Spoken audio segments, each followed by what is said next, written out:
Welcome to this conference. As many people, or many of you may know, Occupy the movement began as a protest movement in New York's Wall Street, and the main issues that were raised are social and economic inequality, greed, that undermines the democracy.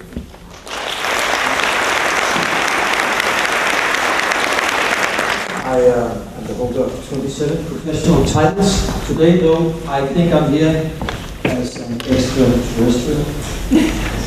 And as an extraterrestrial, of course, you see things a little bit from above, which can be useful today, I think. Yeah, that's why I consider it an honor and privilege to be today's Master of Ceremonies and moderator.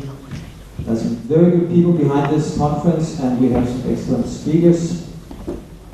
First and foremost, let me mention Charles Eisenstein, a lecturer, speaker, and writer, philosopher. And in this case, I think probably today, monetarian philosopher. He is going to be discussing the nature of money with professor, associate professor, and PhD Ole Bjerg from this very institution. Ole Bjerg is also one of the people behind the initiative of CBS, Sustainability Post-Growth Platform. Is that correct? Something like that. Yes. Yes, this is correct. Okay. So we look forward to that. And we have a Danish beacon, a lighthouse. We don't have too many of them. Niels I. Meyer, renowned particularly for his books Letters to Growth and Revolt from the Middle. Just now, also renowned for his latest book, Enough is Enough. Not enough in Danish. I urge you to read that book. Let's see, Meyer, he actually foresaw a lot of the problems that we, or rather you, are dealing with in present times. And I look very much forward to hearing this concept of problematic economic concept of green growth, because that leads me to the title of the conference. Why would you call the conference Beyond Green Growth? What's wrong with green growth? Well, the notion is that it's an oxymoron, it's a contradiction in terms. The economy that we see today is based on the society where money is created out of debt, interest-bearing debt, so the economy will have to grow each year in order to follow the debt. And I know the speakers are going to all talk about that, but I think it's important to understand that we need to go behind that concept. What to do then? That's what the speakers are going to talk about. Because everywhere you look, there's stupidity, right? Yes. Except on the big picture, of course, everything makes sense, everything is going to be good. I cannot reveal too much. But that's what we're going to find out today. That's why I think this conference could very well be an important stepping stone towards the transition into some healthier notion of what money is and can be.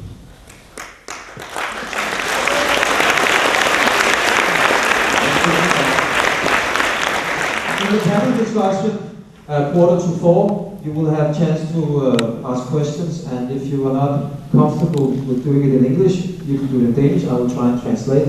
I should apologize for my Pleiadian accent, but I hope that you understand. So please join me in a warm welcome for the first two attendants, Ole Bjerg and Charles Eisenstein.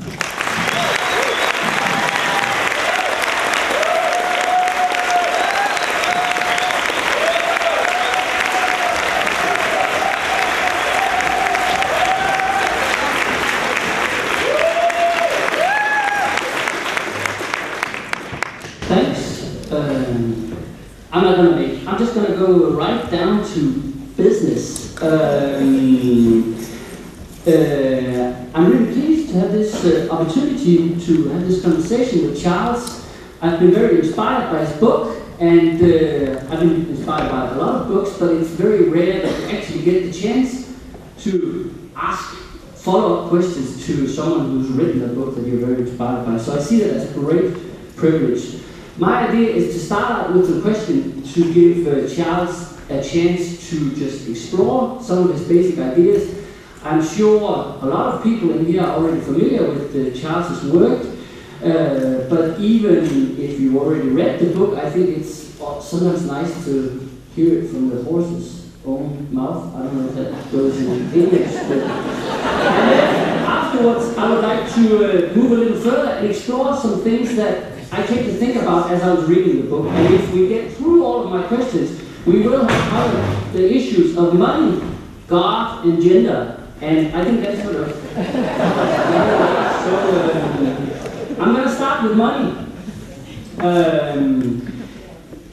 As I understand your book, one of your main points of departure is this idea that the original form of economic exchange is not barter. It's not this exchange where I give you something and you give me an equivalent back, but rather it's giving, which is sort of the fundamental form of economic interaction.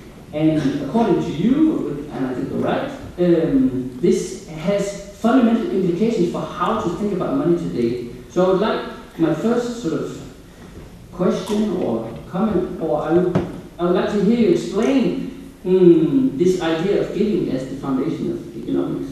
What does that mean? Yeah, thanks Ole for that question. Every anthropologist knows that barter was not the origin of money. It's only economists who think that money started in barter.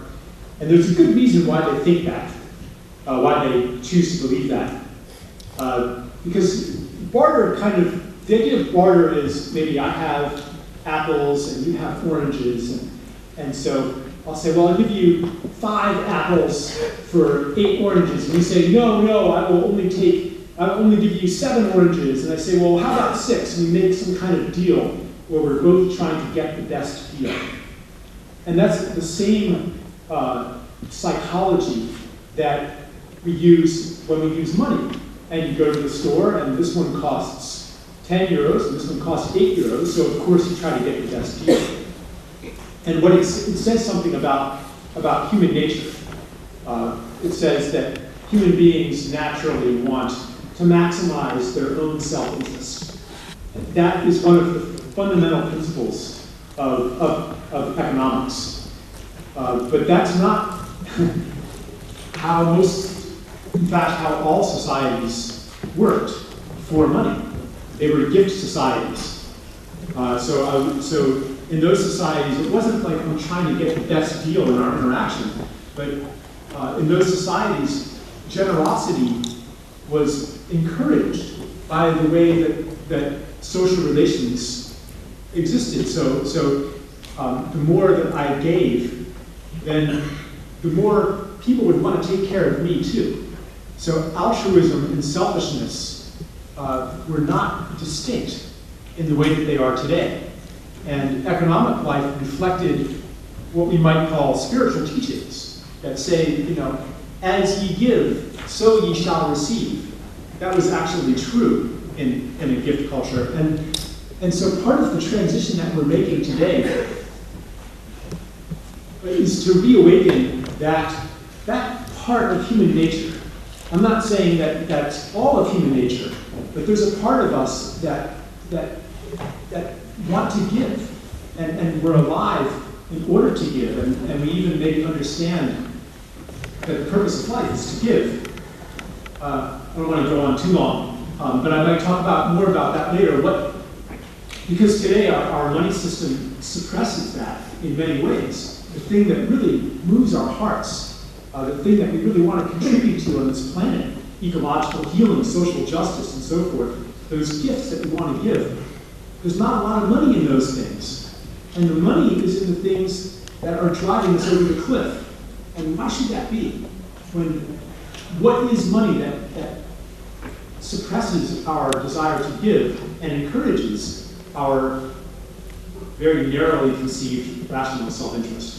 Can you on your book, on the cover, there's this beautiful old painting, which is obviously connects to the theme of abundance, and that's also a central theme in your book, is to say that today we live in, even though we have all these, there's so many, I think there's more things in the world that, well, that's probably not true, but there's more products in the world that there ever has been, and nevertheless we have this feeling there's not enough, there's this scarcity, and your point is also that, well, that's an illusion, this illusion of scarcity, and it's actually sort of fabricated by the system of money. Yeah. Can you expand on that or unfold that? I mean, sometimes people get upset when I say that we live in a world of fundamental abundance. And they say, well, that's easy for you to say in an affluent Western society, but don't you know that 1 in 5 people go to bed hungry every day?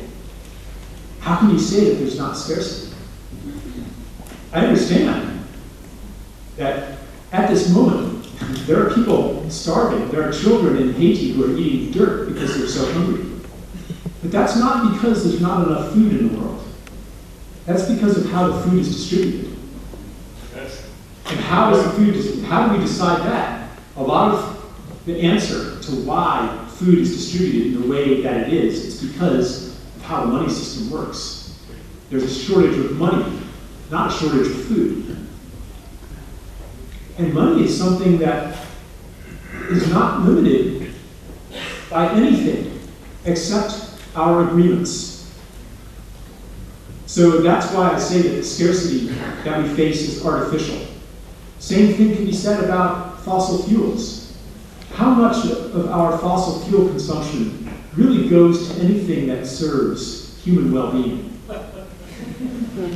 Not very much.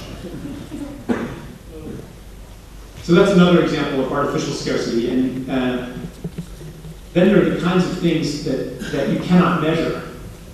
This will be one of the themes I'm going to talk about later when I talk about beyond the economy. Economy, as even the most broad-minded economist conceives it, if it's a science, it's a study of things that can be measured. Today, in our society, we have more than ever of the things you can measure. More square meters per person, more stuff per person. But the things that we cannot measure are very scarce. Hugs, for example. Intimacy. Looking around and knowing the stories behind the faces. Everything we call community. Connection to nature. Yeah. One of the things I found inspiring in your book is the way that you construe your argument so it doesn't become this question of for or against the economy. And your argument is not to say, so the economy is bad as such.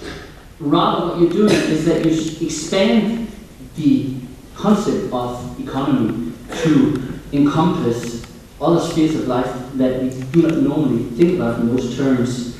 And I find that extremely productive, and it also allows you then to say so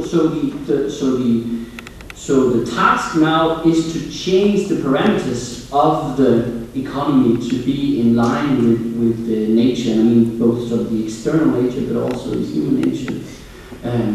On that note, I just want to note that I'm really pleased that we're having this event at CBS.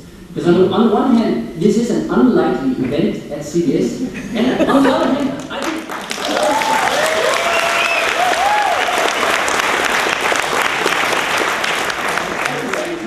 at the same time, I think this is the place to have this kind of conversation.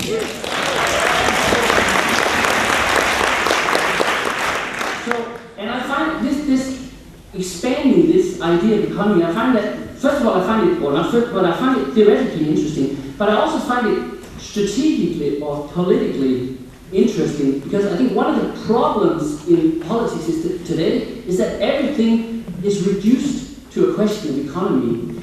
And your concept of economy allows us to go along with that, to sort of enter this political discourse and say, okay, so you want to talk about economy, let's talk about economy, and then we can sort of bring in this economic ideas, sort of go along with this. And along those lines, I also like the idea that it seems to me that what we're what we've been trying to do for the past 40 years or something is to try and change people. Say, oh, consume less, fly less, recycle. And it hasn't worked. And I think what you're saying is that, no, let's start changing money. And I think it's much easier to change money than it is to change people. So I would like to pick up one of these. There's plenty of ideas in your books of how to do this, but one of the ideas that fascinated me the most is this old idea from what's his name, Silvio Gesell, yeah, this idea of negative interest. Can you tell us a little bit more about this idea of negative interest? Yeah, that requires building some context. Can I maybe just respond to one or two other things? Oh, yeah, sure. Yeah. Then maybe I'll get to negative interest. I will. The whole thing about changing people versus changing money, and being here at Copenhagen Business School, where if we see the problem with the world as people, as especially some bad people. For example, greedy CEOs and bankers and business people and the people who go to business school. Then we're going to be blind to the real root of the problem. You might find when you actually meet one of these evil people in person, they're not actually any more evil than anybody else. The strategy of conquering evil and that way of seeing the world is thousands of years old, and it's a form of othering, of making an other, a separate person out of another person, which is contrary to the understanding of interconnection or interbeing that we're moving into. So let me say that I'm really happy that we're here at the business school as well. And that the consciousness that we are moving into is affecting everybody, including people in business, who are maybe reconnecting to the original purpose of business, which isn't, as is taught, to extract the maximum possible. But business ultimately should be a way of giving something to the world. And even in the most manipulative corporate slogans or corporate vision statement, there's always something about that, too. It's like a recessive gene inside the corporate DNA.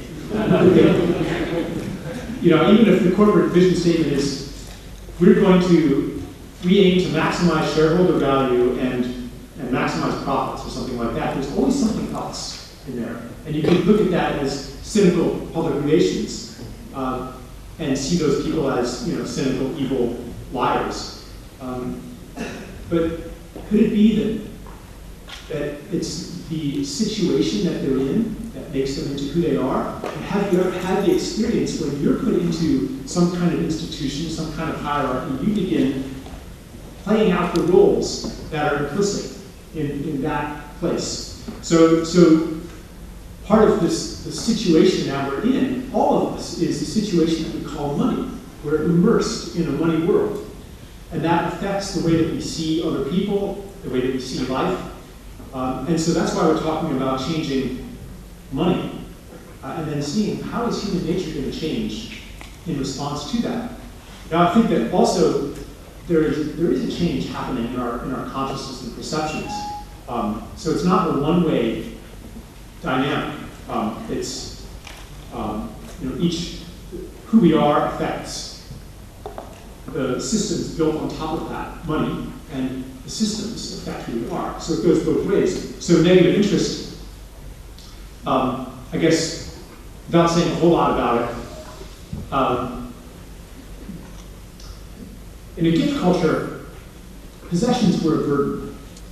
If you had more than you needed, you would happily share it. Because either you were nomadic and you'd have to carry around possessions, or maybe you were a primitive farmer, primitive in quotes, and if you had too much grain or too many bananas, they would go bad.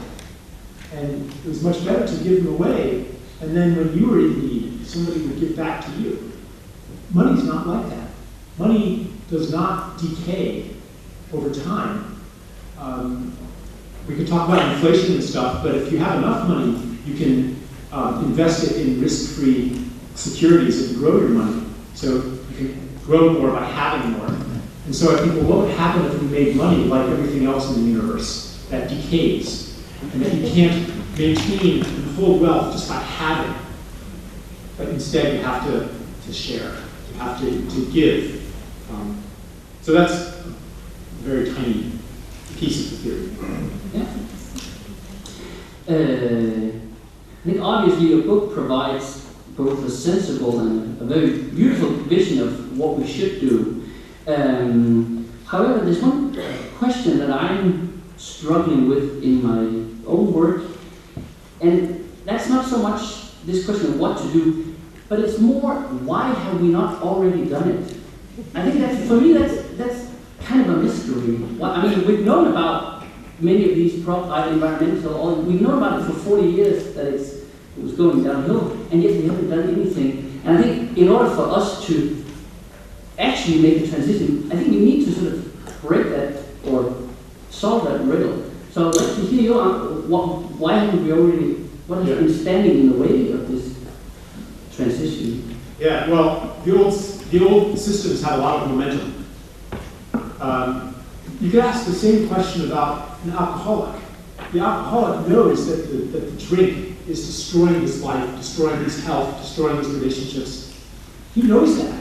And you can tell him that this is happening, and he'll say, yeah, you're right, but he's still helpless to stop drinking until, as they say, he hits bottom, until his world falls apart, until there's some kind of collapse. Right now, and until that happens, there's a part of him that can still pretend that this is sustainable. Yeah, I can keep drinking, I can mortgage my house, I can sell my television, I can still keep it going. And I think our society is very much in that place, where it's still possible to pretend. The politicians are still pretending that the days of high growth will come back.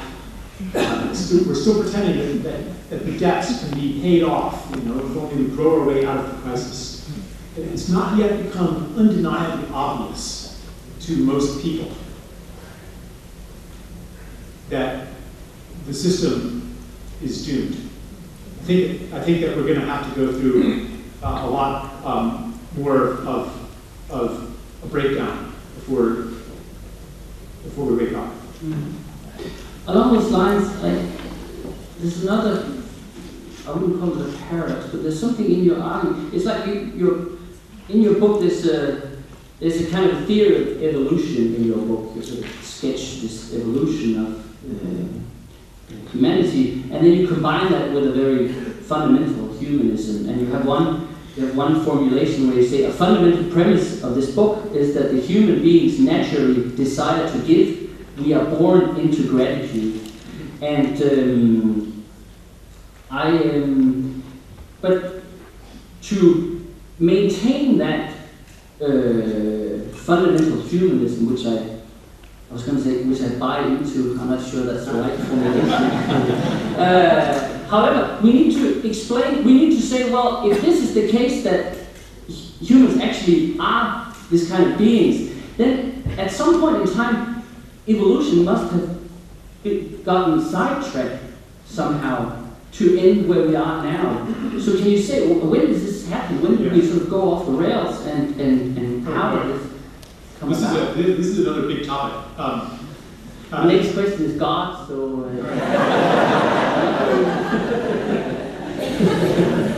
This gets into some very metaphysical or speculative territory that might make hard-headed economics geeks in the audience feel uncomfortable, but I see that humanity has gone on this journey of separation, starting from an original unity of some kind, and this goes back hundreds of thousands or even millions of years, where we became more and more separate from nature, first with artificial tools, stone than with fire, creating a self-other domestic wild distinction, then symbolic culture, language that creates, that begins to make the world ours, we begin to impose categories on it.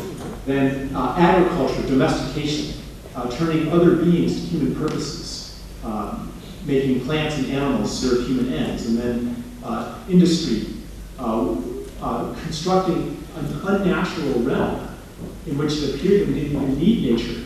And then the final phase is the information revolution, where we live in a world that's not only unnatural, it's not even material, living more and more in a virtual world. And each one of these innovations happened at about a tenth the time of the previous one.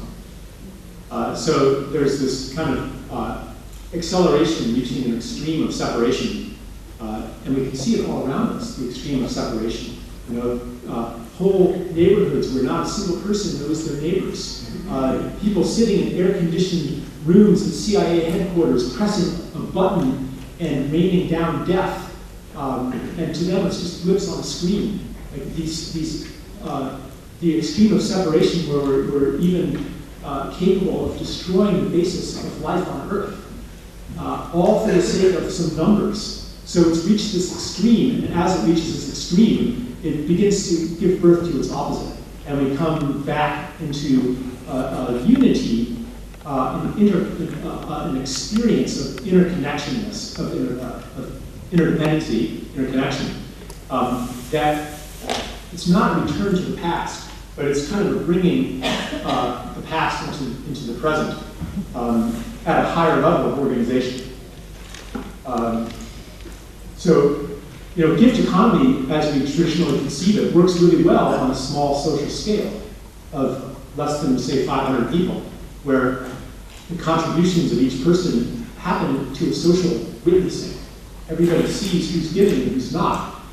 But in a mass society with a global division of labor, there has to be some other way to make gifts visible. Money is one way to do that. Money is kind of a substitute for the social witnessing that happens in the gift culture, which is why some people think I must be opposed to money. I do think money has its place, although it has exceeded its proper bounds and usurped the natural role of other kinds of relationship. Anyway, that's kind of a big picture thing. And I want to make sure that we're the schedule, and I want to make sure that whenever I'm at a conference, the best parts are always the parts in between the speakers. Now, I just want to put it out there. I want to make sure that we have time for that, and that we're flexible with the schedule, so that you know, people have time for that kind of thing too. Mm-hmm. Yeah, I'm happy to talk to you. So you write in your, I think that's actually your first sentence, I think. Yeah, it is. You say the purpose of this book is to make money and human economy as sacred as everything else in the universe. My question is, can this be done without God? You seem to speak mostly about God in terms of something that we've lost. Say that, so God is no longer part of this, so I'm kind of wondering, is God part of this new economy? So do we need God? And if we do, what kind of a God? Okay. All right. So here we live in a story, a narrative, a mythology that tells us the nature of the universe. And it says basically that it's composed of a bunch of generic, kind of standard building blocks that are very simple and they add up together kind of randomly to create the world that we perceive. And that outside of ourselves, there is no inherent intelligence or purpose in the universe. That's what science has essentially told us for a long time. Maybe not quite so much anymore. Well, the human heart protests against that because we experience a world that's alive. And a world where there's meaning and purpose, and sometimes we have experiences where we're in touch with what we might call the sacred. So religion then came in and said, essentially, they ended up agreeing with science. They said, yeah, science, you're right. Matter is just a bunch of generic, dead building blocks. But there's this other thing outside of matter, and that's the source of sacredness, or spirit, or something like that. And so this seeming opposition between science and religion is an illusion. They're actually agreeing on the most important thing, which is that matter, materiality, the world, that's not sacred. That is a poison. That ideology is a poison that's killing the planet.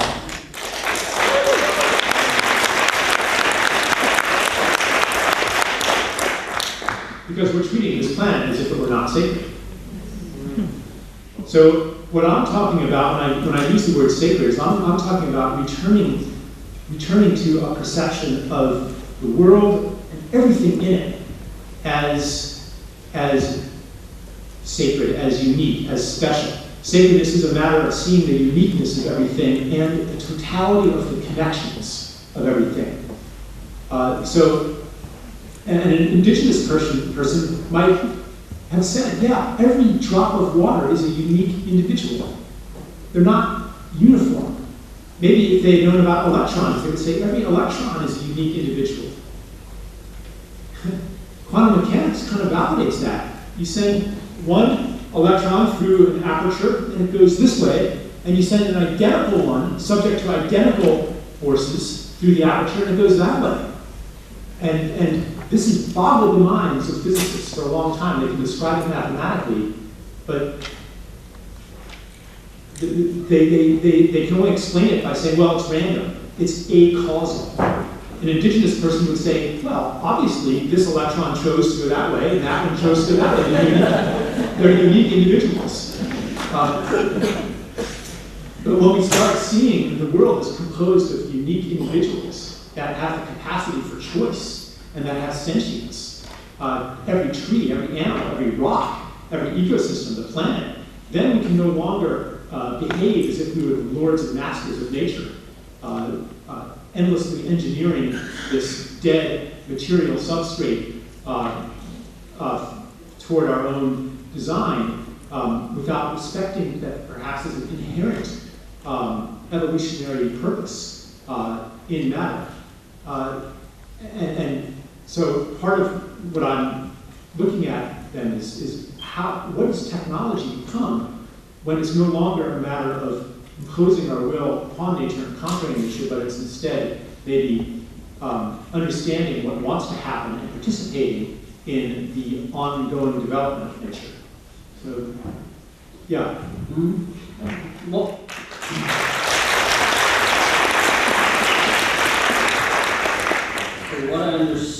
what I understand, it seems like you're saying, so yes, we should learn from some religions, and what you're talking about sounds like a kind of spiritualism, maybe Buddhism or something. Maybe, I mean, even when you say spiritual though, like you're talking about spirit meaning something separate from that. You know?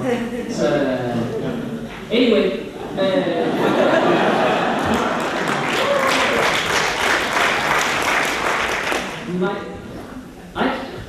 I'm thinking, would there be other religions that we could sort of look to? And I can't help thinking that for me, the most anti-capitalist religion at the moment is Islam. I mean, they have these rules against interest, and they also seem to be I don't know if you can go by that, but they seem to be the religion that is most hated by those that are in power in the sort of capitalist system.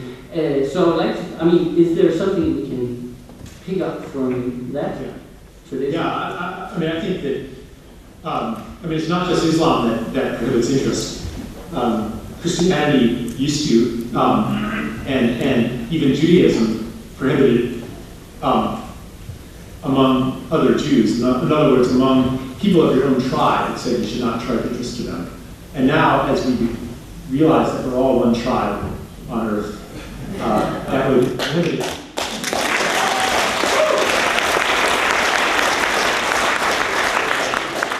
I think every religion has an esoteric core that validates everything I've been saying. Mm. Buddhism, Taoism, Islam, like the esoteric Sufi core of Islam, even Christianity. Mm. There's a non-dual understanding in every religion that we can learn from. Yeah, for sure. Okay. So now I'm going to move on to another theme which I found sort of, I want to say, I'm not strangely absent from your book, but you don't talk much about it, which is the theme of gender. Because you're talking about we need to change, we need to change money, we need to change our relation to nature, we need to change our relation to each other, to our body, and so forth. And yet you don't seem to talk so much about gender. At one stage you talk about, you have this analysis where you say, well, what we call growth today is mostly just a matter of activities that used to be outside of the money economy, which have then now been absorbed into this money economy, which is then registered as growth. And one of the examples you give is daycare. And in Denmark, we have the world's highest frequency of employment among women. And we see that as a sign of this is something we're usually sort of proud of, and when we go to war with, I'm not going to go into that. Anyway, we see that as a sign of progress, that women are now more or less free not to take care of their children, or this caretaking is moved from the gift economy to the money economy. So my question would be, how do you see gender and gender roles in this new economy? Yeah. I didn't write a whole lot about that in the book, but I do have a lot of thoughts about it. So just to take that example, so you could say, well, progress for women means that they get to leave the home too, just like men, and earn money in this non-gift realm. But on another level, you can say that valuing that devalues roles that were once considered the female role. It devalues. It says, if you do stay home, like that. Basically, it says that working for a salary is more valuable than taking care of a family, cooking for children, like doing all of those things. So in a way, that movement toward what is called equality is actually like the ultimate devaluation of the feminine. Yes.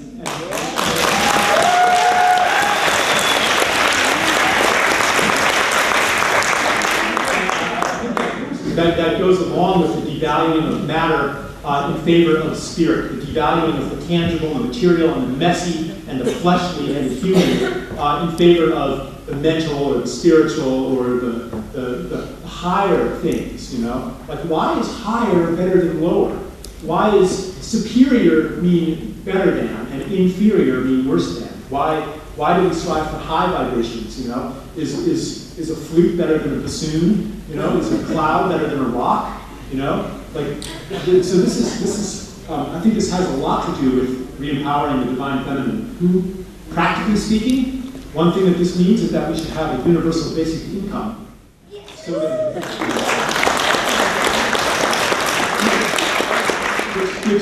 which says we as a society value the things that cannot be measured. Ultimately, money is a form of measure. And we want to value the unmeasurable too. We want to value the contributions that are invisible to the money economy. For example, the contribution of raising a family, being there for a child, and having time to really look at a child and be patient. And like that kind of stuff is what's missing today. That's the kind of, and the absence of those unmeasurable things is what gives us the experience of poverty and anxiety and scarcity. No matter how much money you have, no amount of money can purchase the intangible. So these ideas, they're not just metaphysical, they translate into really solid economic policies. So, yeah. Thanks. I have a final question. I mean, we're at a university now, and I myself am in the business of knowledge production. And one of the things that struck me about your book is that it was at the same time extremely philosophically well-founded, while at the same time it is written in a form that is very unlike a lot of the other books that I read. And I think one of the things that I've been speculating about in my own work is that it seems to me that our system of knowledge production to a lot, although, I mean, I will say there's a lot of good intention. I mean, we had this conference but at the same time, there's also it seems like this system of knowledge production is also geared towards certain rationale. I think this growth is also inherent in this. So I can't help thinking that if we, and when I say we, I mean we in the business of knowledge production, if we are to make a contribution to solving these issues, we also need to think about our own practice and the form of our own writings and stuff. So I'd like to hear your reflections on the relationship between the content of your book, or the form of your book, and the form of your writing, and the content and the message of the book. Yeah. Like it's not really an academic book. As far as it doesn't abide by the academic rituals of citing, the right authorities, and I do have some references and some citations, but it's not like it doesn't abide by the formula. And I think that makes it more accessible to some people, and maybe less accessible to others. But I think there might be enough in there, even for academics, to say, yeah, this guy's done some reading. This guy's aware of these basic issues. He's not trying to reinvent the wheel. There's more to be said about knowledge production. One of the things that strikes me is when I'm trying to sort of deal with these issues is that on the one hand I'm getting paid to produce new knowledge, and at the same time I feel what we need now is not new knowledge. Yeah. The knowledge is already there. The ideas are already there. So it's just a matter of sort of picking the ideas and then repeating them. But that doesn't count as research because that's new knowledge. Yeah.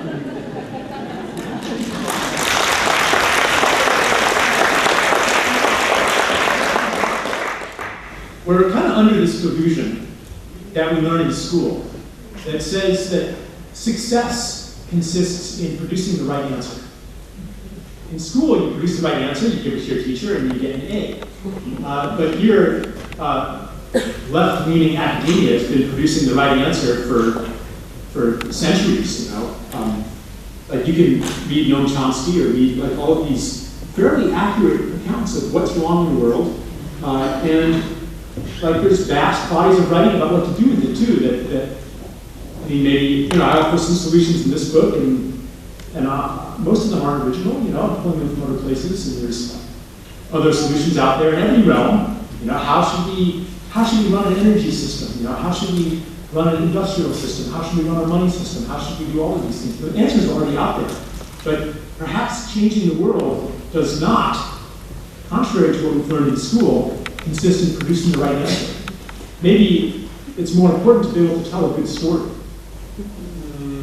So, we have this. I'm glad that the final event here is no longer called a debate. The debate is basically a contest to see who has the rightest answer. And you try to overcome the other person's position with a kind of force. There's a kind of force inherent in the way that we debate, citing evidence and building logic, and then trying to overcome the other person's evidence and logic. And you find, if you've ever had a debate with your brother-in-law who just doesn't get it, you can't actually win that way.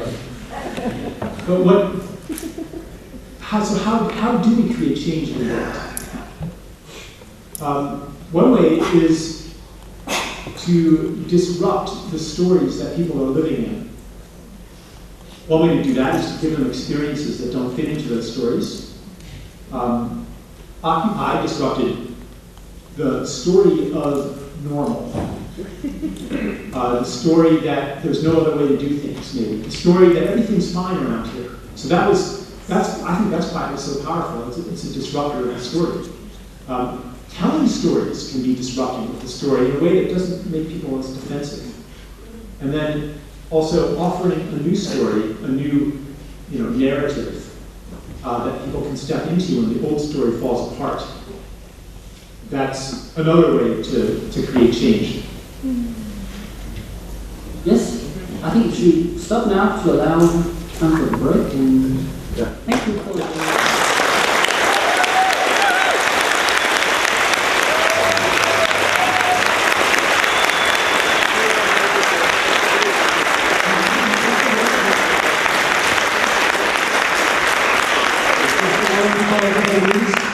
we started a little behind the schedule, so I unintentionally made the mistake of omitting the presentation of Dhanesvara. I'll do that briefly. I'd love to spend more time. Dhanesvara is a social healer, spiritual teacher, social economist, and a monk and speaker. Renowned for his book, Lessons in Spiritual Economics from the Bhagavad Gita, so that's the spiritual Hare Krishna, I can say that approach to economics. I look very forward to that. It's going to come after this in Meyer's presentation. Please, when we have 10 minutes break, we take 5 minutes break and start heading back. So we can start on time. Thank you very much.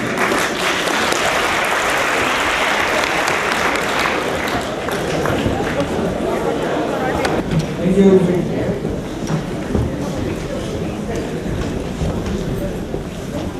Niels I Meyer is ready to start. Let's give him a warm hand.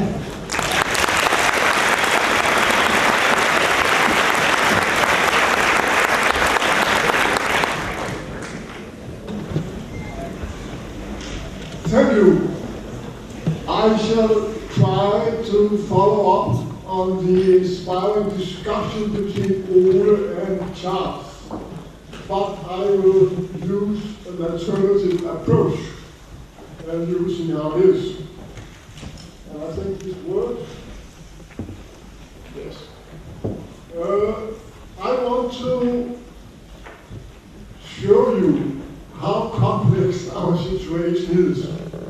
So my first slide is showing a number of the dilemmas and barriers that we are to.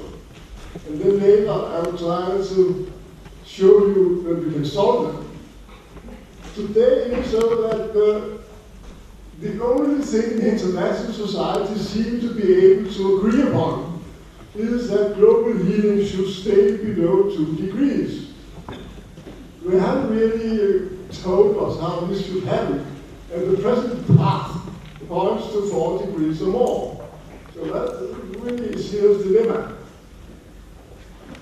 The latest scientific analysis has shown that if we want to stay below those 2 degrees, then at least 50% of all fossil reserves should stay underground.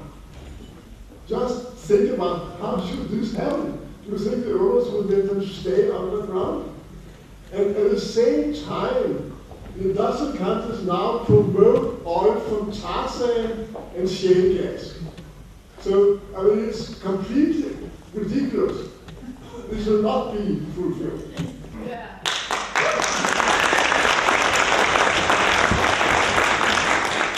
One of the most central themes that is not taken serious is that there are limits to growth on a limited globe.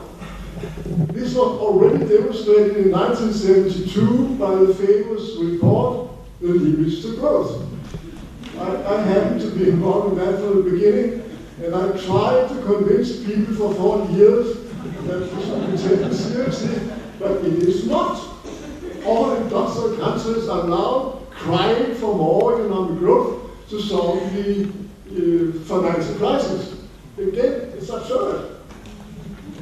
And another thing is that if you want to have diminished growth on economic and material growth, then you must have more equity in the world.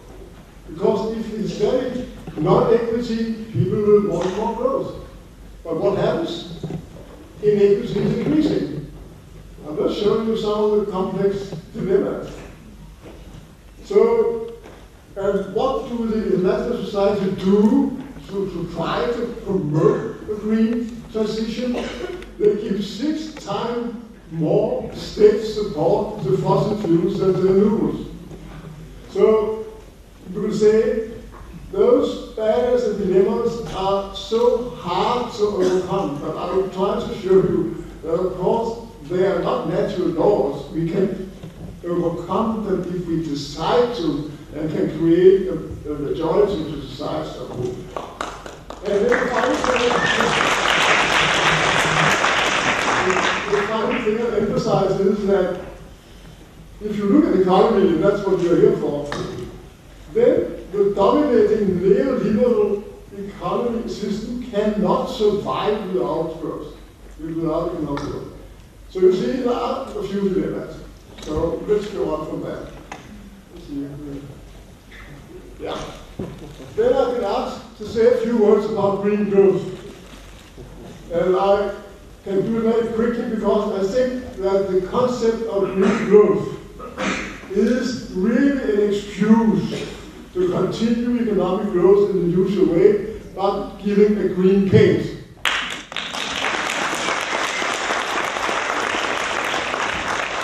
And that is so because all the claims that you can decouple from carbon, from emission of carbon dioxide, this is not true. You can do it, you can have less relative carbon dioxide.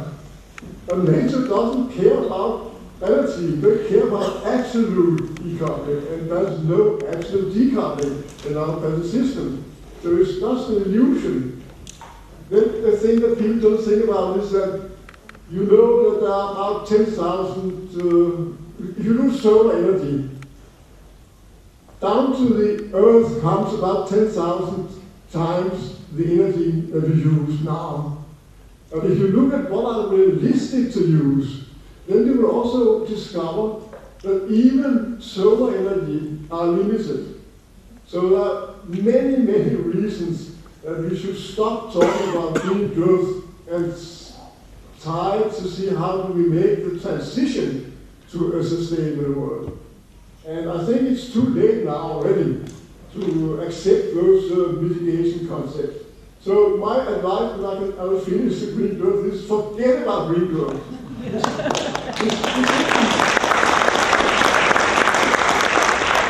It's simply nonsense, and they should not be allowed to go on with that. And now I come to this central concept, really, which is diminishing growth. This one. As I said, the report came out already in 1972.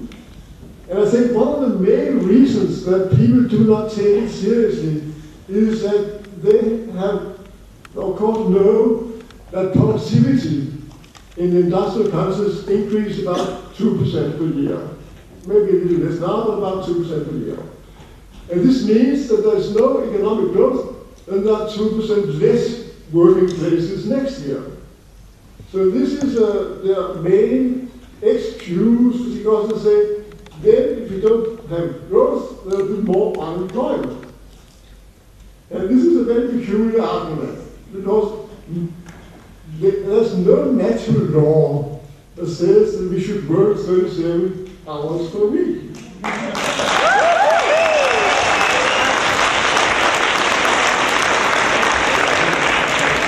So why on earth do the politicians not realize there's a very simple solution to have a flexible employment concept?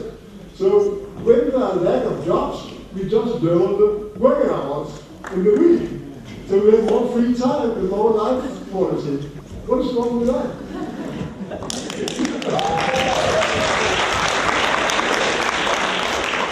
And if it goes our way, okay. So for some time, maybe once a year, the parliament decides that this next year you go down sometime, and if it goes our way, you go up somewhere, okay. That can solve all the problems. And already in the 1930s, I will advise you something for you to read John Maynard Keynes, the British economist. He said, take care of employment, and the body will take care of itself. And that's very important. Why should some people in the world be unemployed and even in a very bad situation? So there are really important reasons why we should have a flexible working power system. So remember that when you hear all the nonsense about that you cannot do it. Then of course, if you go to a higher level, the international problem, then you all know that we have had one fiasco after the other. Maybe the worst one was Copenhagen, COP15 in Copenhagen in 2009, where our Prime Minister made a fool of himself completely. But after that, the fiascos have continued. There's one very interesting thing that people don't seem to know so much about. That was that in 2007, the German Chancellor Angela Merkel made a very important, she is a physicist and chemist, so she knows something about it. And she spoke in New York, made a very important speech and said, why do you think that the developing world should accept that it's a rich world that emit 10 times as much CO2 than they do per capita? Why should they accept that? So the only way we can get international agreement on how to stop this thing is to say that if we look forward to 2050 and then make a system that she called contraction and conversion, where you allow the developing world to increase their emission but then go down towards 2050. So that in 2050, every man and woman on the globe has the same right for emission. Today, it's like the Russell countries emit 10 times as much as India and so on. So I think that was a very important speech. When Merkel came back to Germany, she had forgot to tell her department about that speech. And then the whole German industry said, are you mad?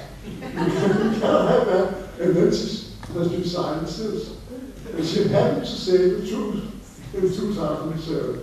Unfortunately now she doesn't say anything about it. I would say one thing more about universal growth. And that's the only curse I would follow you with. Because some Dutch scientists have tried to look at what has happened since 1972 until today. And they then compare two of the scenarios from the report. One was what they call the collapse scenario, and the other one was called the balance scenario, or the stabilized world. And it's shocking to see that all the data follows exactly the collapse scenario. And the collapse scenario is then collapsed in the middle of this century. So I think it's one convincing thing that the report Universal Growth was really very happy or very lucky, or unlucky if you want, that one of the scenarios was exactly what we are foolish enough to do. So if people say that this is just nonsense, it's not nonsense, it's reality. So now I was told that I should be rather short, so I'll go on to about what can we do.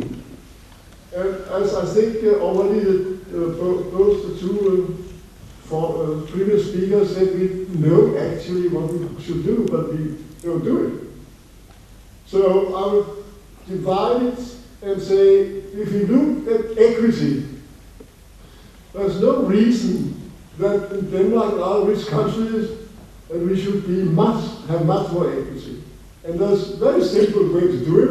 You just have a strongly increasing progressive tax on income, fortune, houses, and inheritance.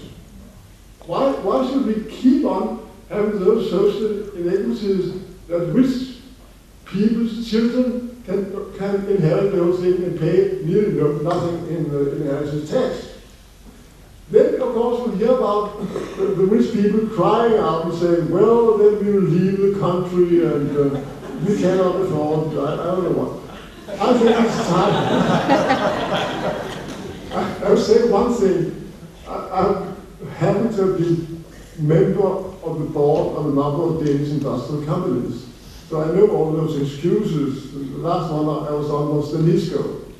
And I heard these things, and our directors would then leave the country.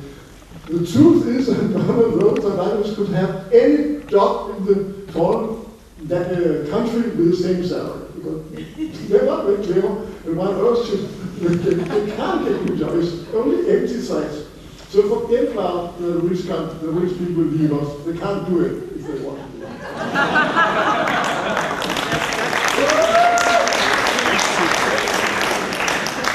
Another thing that scares me, of course, and I guess also scares you, that is that we are really undermining our democracy. Yeah. What has money to do in democracy? Nothing. Democracy is based on arguments, discussions, really looking and listening to each other and so on. But money should not decide. And what happens in the United States today, I don't think the United States has a democracy anymore. And I'm afraid we go the same way. But money decides more and more. So that's also very simple to change, because the parliament can just decide that it's illegal. It's illegal to give money to the commercial and private money to political parties and to politicians. What have that to do in our political system? Nothing there. And of course, then you can have the same supplementary system that all parties have some government support for campaigns and for books and so on and so forth. So it's only the arguments that counts, not money. And I think that's very important, because as long as money decides, we cannot make those changes. We have to change those systems also. Then I'm so happy that the two Nobel Prize winners, Joseph Stiglitz and Paul Krugman, has really declared there's no scientific basis for our present neoliberal response, and it's more harmful than useful. And I also think we should not forget history.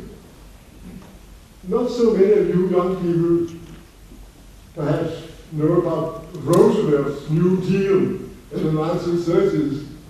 He was already completely aware, he really saved the American economy because he accelerated public investments and strong market regulations. And that's the thing that has also been completely forgotten. Keynes said in the 1930s that if you want to ruin the global economic system, just allow capital to move freely. If you do that, you are certain to destabilize the global economic system.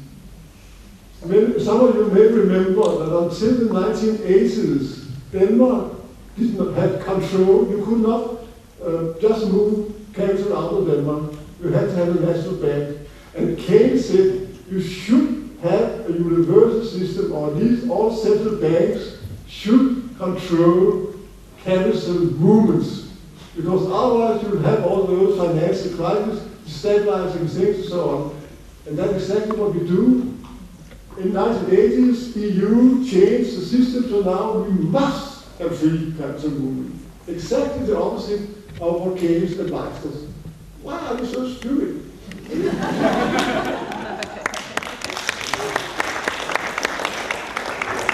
and then we have Denmark, an example, an economic wise council that is not wise at all. They are all old-fashioned neoliberal economists. So we could decide next year to fire this council and make a more clever council.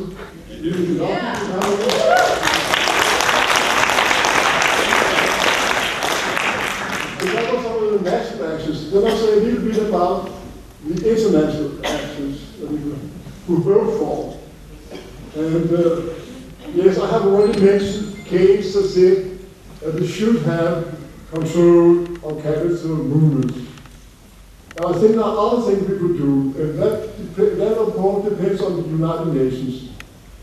WTO is a completely silly thing, and does all the wrong things. So the first thing we should do is to replace WTO by a new trade administration.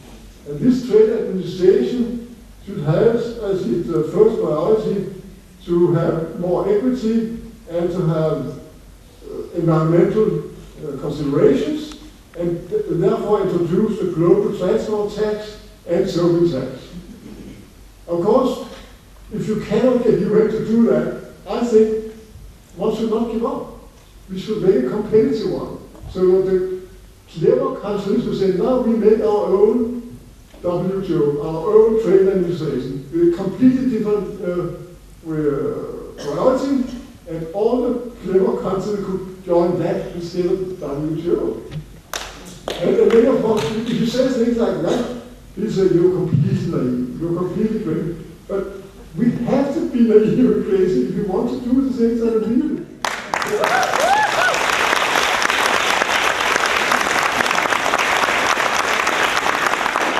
And we also have to change the priorities of the World Bank and the IMF so that they have first priority transition to a green and global equity.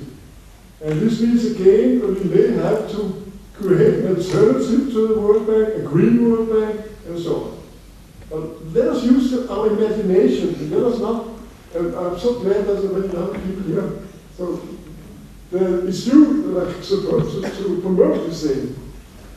And also, one could stop really have government subsidies for fossil fuels. It's completely idiotic when we want to have a green transition that use 6 times as much money to fossil fuels and to renewable energy sources. So, but how does it get started? That's the $1,000 question. I have only one very genius idea, but maybe I have no genius idea. But my hope is that some of the more civilized nations, and I think I have 5 minutes, I can do it in 5 minutes. I think that the Nordic countries in some ways are rather civilized. You have realized many of the things I've talked about. So maybe the Nordic countries could start breaking out. They have to break out of EU also. Well, that's okay with me. Yes.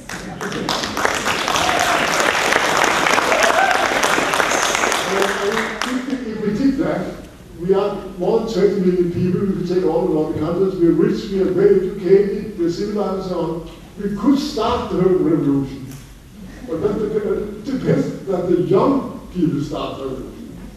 And my main advice is we should not wait for US and China, because they are so reactionary anyhow.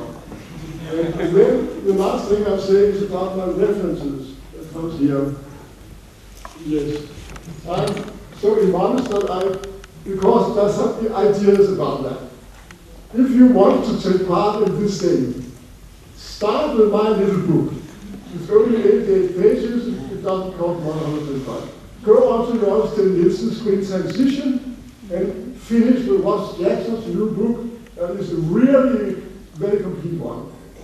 And you can also, I've been part of a project that shows how advantageous it could be for Denmark to make those steps. And then my last words allow me to speak in Danish, if you allow me. Ja, fordi den lille bog, jeg har skrevet, jeg er ikke så ung mere, for det er et slags testamente, kan jeg også. Slags testamente, og jeg har prøvet at give analysen og foreslå kort og klart, hvad kan vi gøre. Og så ender jeg med en lille afsnit på en anden side, der hedder efterskrift til mine børnebørns generation. Jeg har 12 børnebørn. Og derfor vil jeg nøjes med bare at læse det aller sidste ord, der står i det efterskrift, og så skal jeg slutte. Jeg skriver, den gode nyhed er, at der allerede er en spirende erkendelse i jeres forældres generation for behovet for markant nytænkning. Den dårlige nyhed er, at den globale pengemagt har sat sig solidt på store dele af den politiske kommunikations- og beslutningsproces. Derfor bliver det en hård kamp, men heldigvis ikke en håbløs kamp. Jeg ønsker jer held og lykke med kampen, det får I brug for.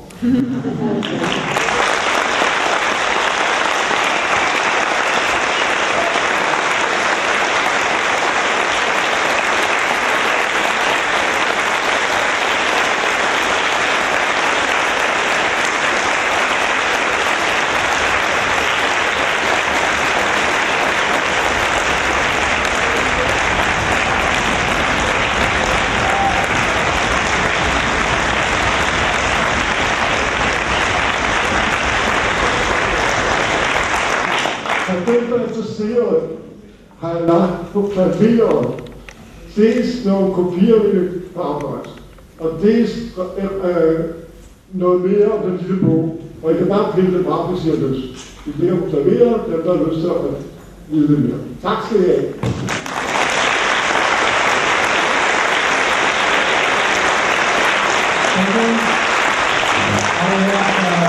Lunch break until 12:40, and please be back before 12:40 because we are going to start.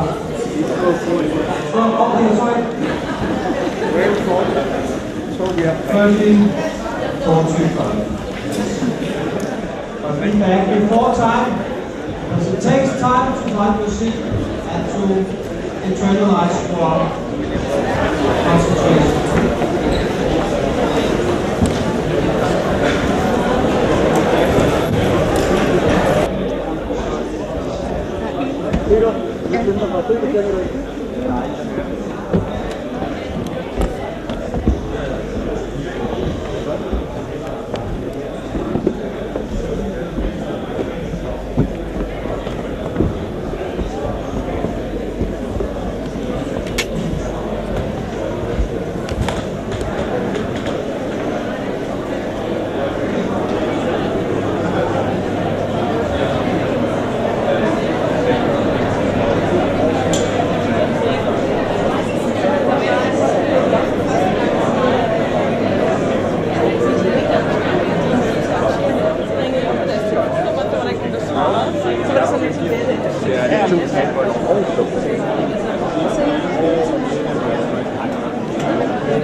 Så kan du faktisk sidde for 2.000 kroner.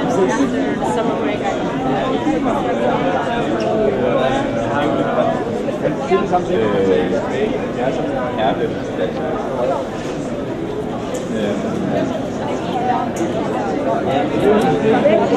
er ikke til at stoppe det her.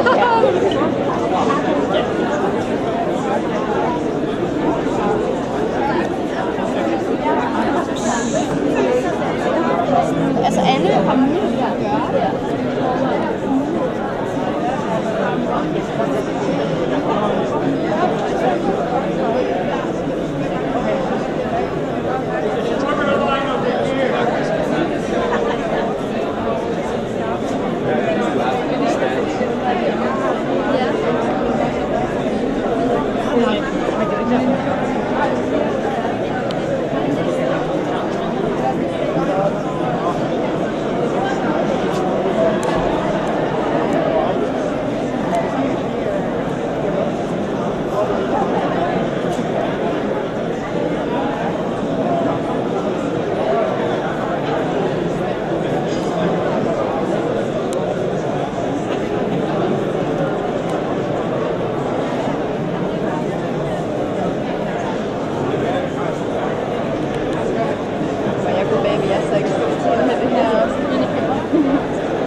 Det er fordi, jeg er med i en udvikling.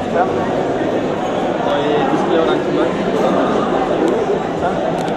Så er vi så i en kontrakt til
If you would be helpful up there and go out, gather people, grab them by the shirt and pull them in so we can lock the doors and start on time. That would be a nice experience.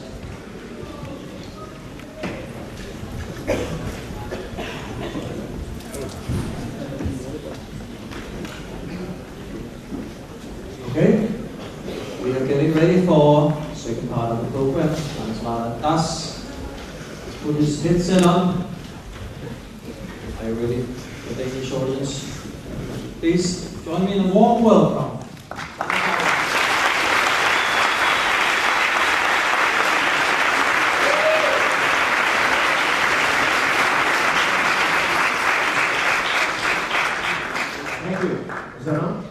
Okay. How was lunch? Hey, that was a gift economy. All of our friends at Govinda's restaurant, they worked very hard for that.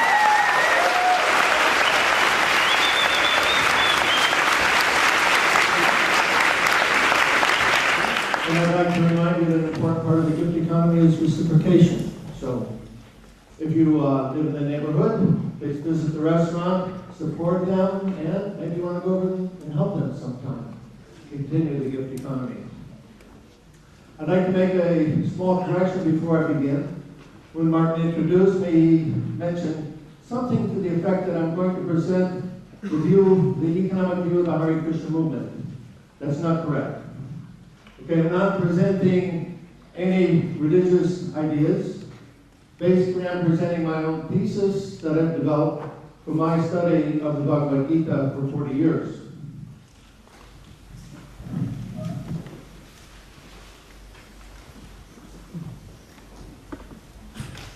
Now, the poet Rumi, maybe some of you have heard of him. Poet Rumi, he had some very interesting things to say.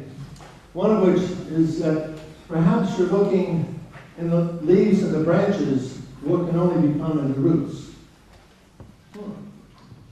Now, economics, it's not a natural science like electricity or physics or chemistry. It's an entirely man-made creation.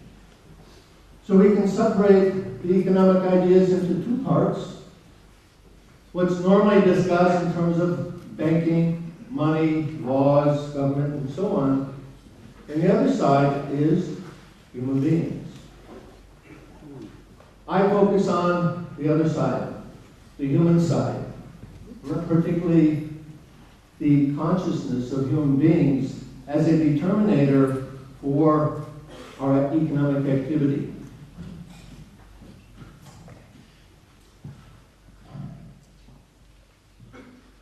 The Bhagavad Gita, which is one of the basic scriptures of India, presents very universal spiritual truths.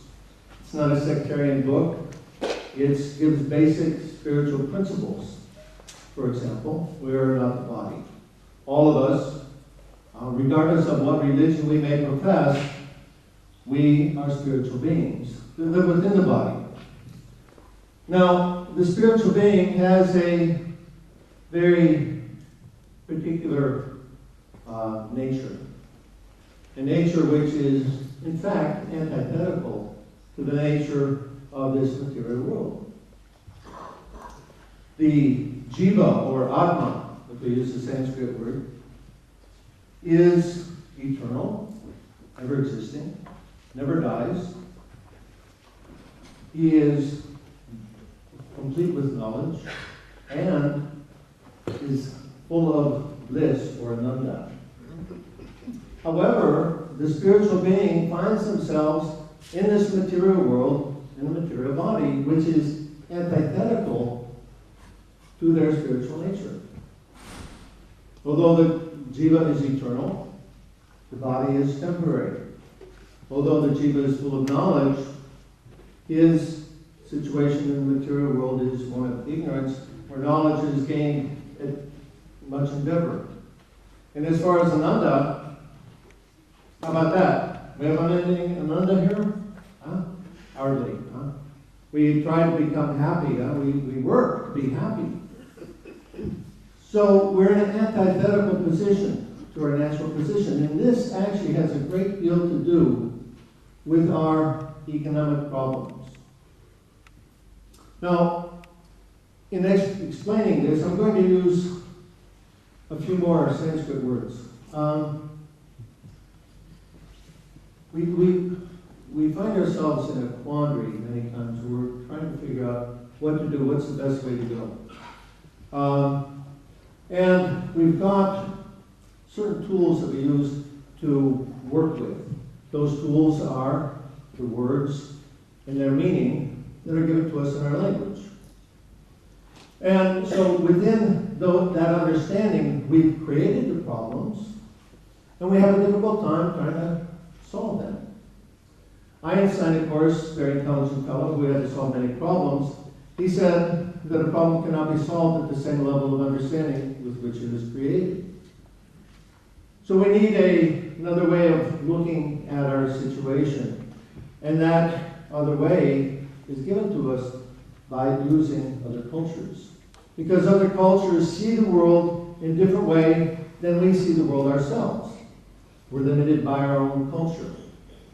So I'm going to present some words from the Sanskrit language, which is the language of a spiritual culture, far, far back in history, the ancient culture. The Sanskrit language is considered by some to be the oldest language in the world. And the Sanskrit language, being a spiritual language, gives us a way of looking at our situation which is very different from how we see our situation ourselves. For example, when we talk about ourselves, we say me, or my body, or if I say I refers to this body, generally. Okay? The Sanskrit word for the person, however, is Atma.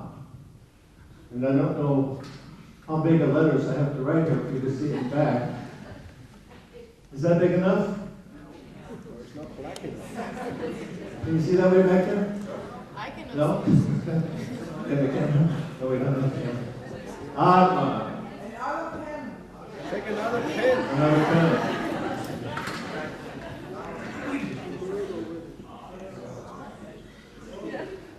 Atma.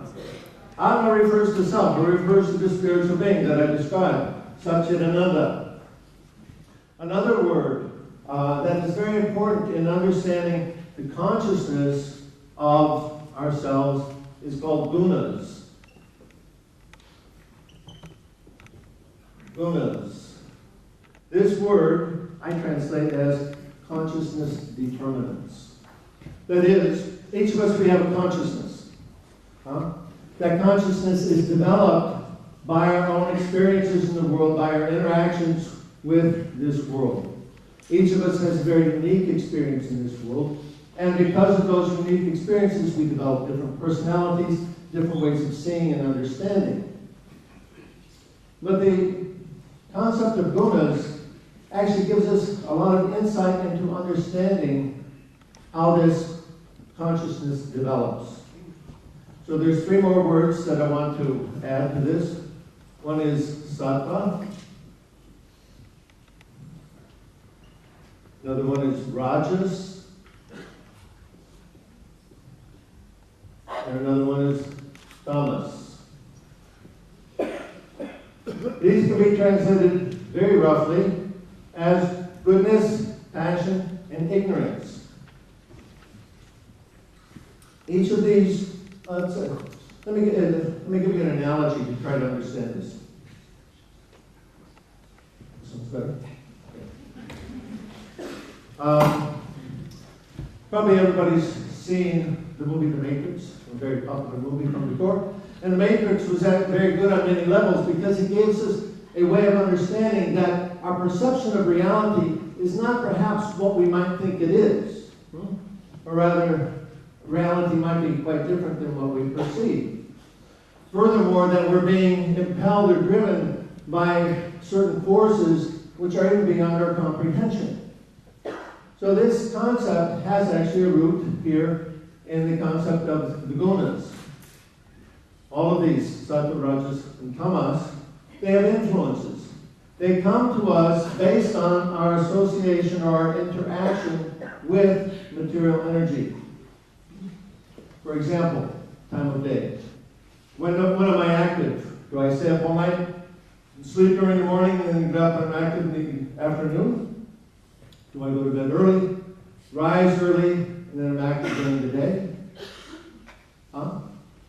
The time of day has its influence according to the gunas. Sattva, rajas, and tamas. There's different times. Sattva is early morning, rajas is noontime, and tamas is evening or late night hours. The idea, another point, everything in this world, let's say, Our activity in this world, we're involved in so many different things. We're involved in acts of creation on a daily basis, okay? This is the influence of Rajas. We're involved in activities of maintenance. This is the influence of Sattva. Or activities of destruction or rest. This is Tamas. Different foods, they have different influence in the gunas. For example, fruits and vegetables that are juicy, nourishing, and helpful. This is Sattva foods. Foods that are spicy, that are agitate the senses. These are foods in Rajas. And foods in Tamas are those that are animal flesh or stale, decomposed foods. So according to what we eat, what we drink, the time of day that we're active, all of these different influences act on our consciousness, and we develop a particular way of seeing and understanding. There's also specific results from these three gunas.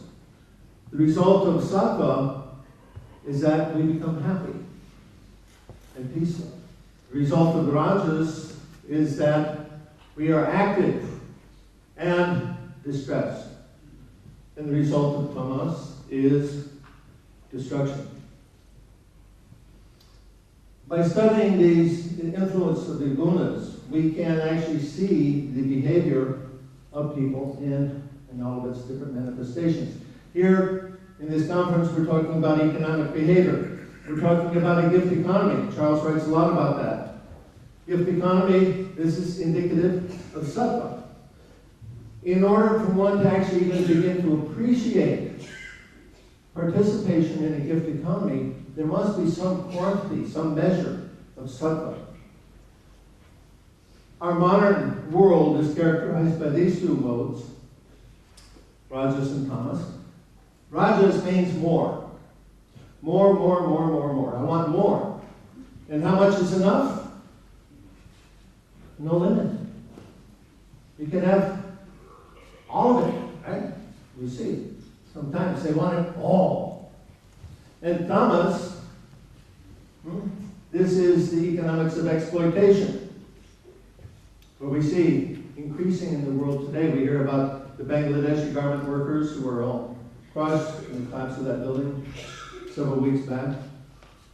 How not only in Bangladesh, but all over the world, more and more people are being exploited in various different means.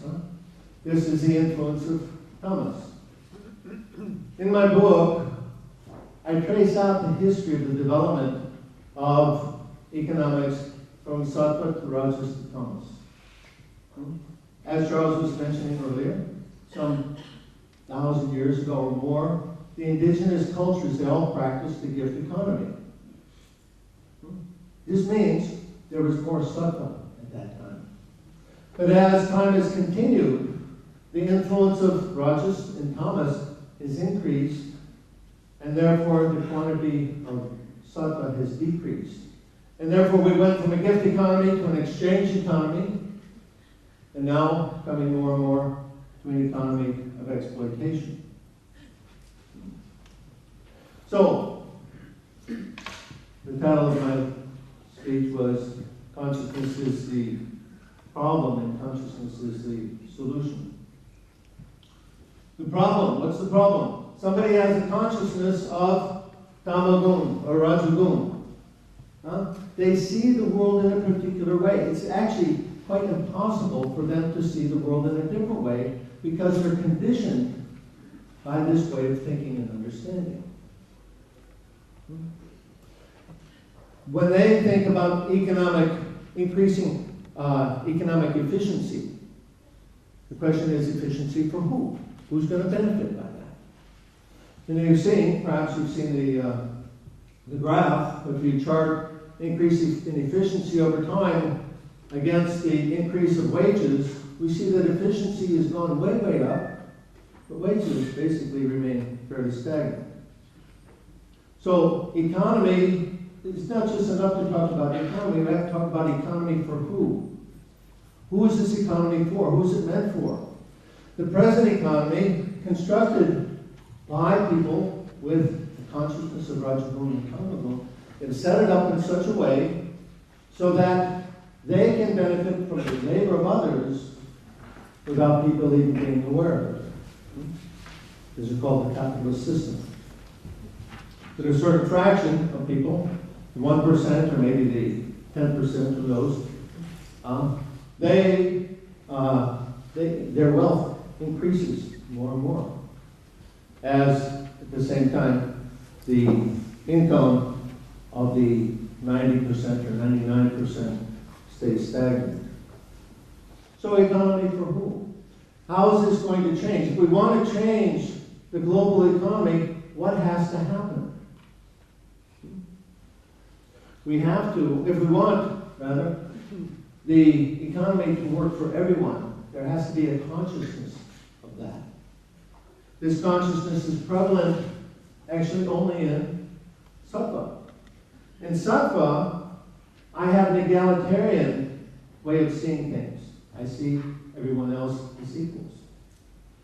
In Rajas, people see different living beings or people in different bodies in a different way, right? I'll see a person of different color in a different way than I see myself, or a person of different sex. If I'm male, I see female as differently than me. I don't see the equality. I'm not as equiposed. And in Thomas, then I see people simply as someone to exploit. So, if we want to create an economy that works for everyone, we have to lift up the consciousness. At least the number of, let's say the percentage of people who are participating in the economy, if they lift up their consciousness, then it can shift the balance. Right now, there's a predominance of Rajagun and Tamagun. That's how the world is working. And because they've set it up that way, most people, they don't have much choice other than to figure out how are they going to simply make a go of it in that system. Although they may not like it, they may not appreciate it, they may find so many things wrong with it, but there's not too many alternatives for that.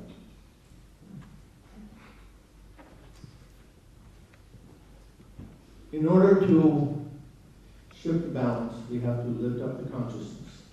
Now there's several ways that can be done. The main idea is that we have to come to sattva. So there's several ways to do that.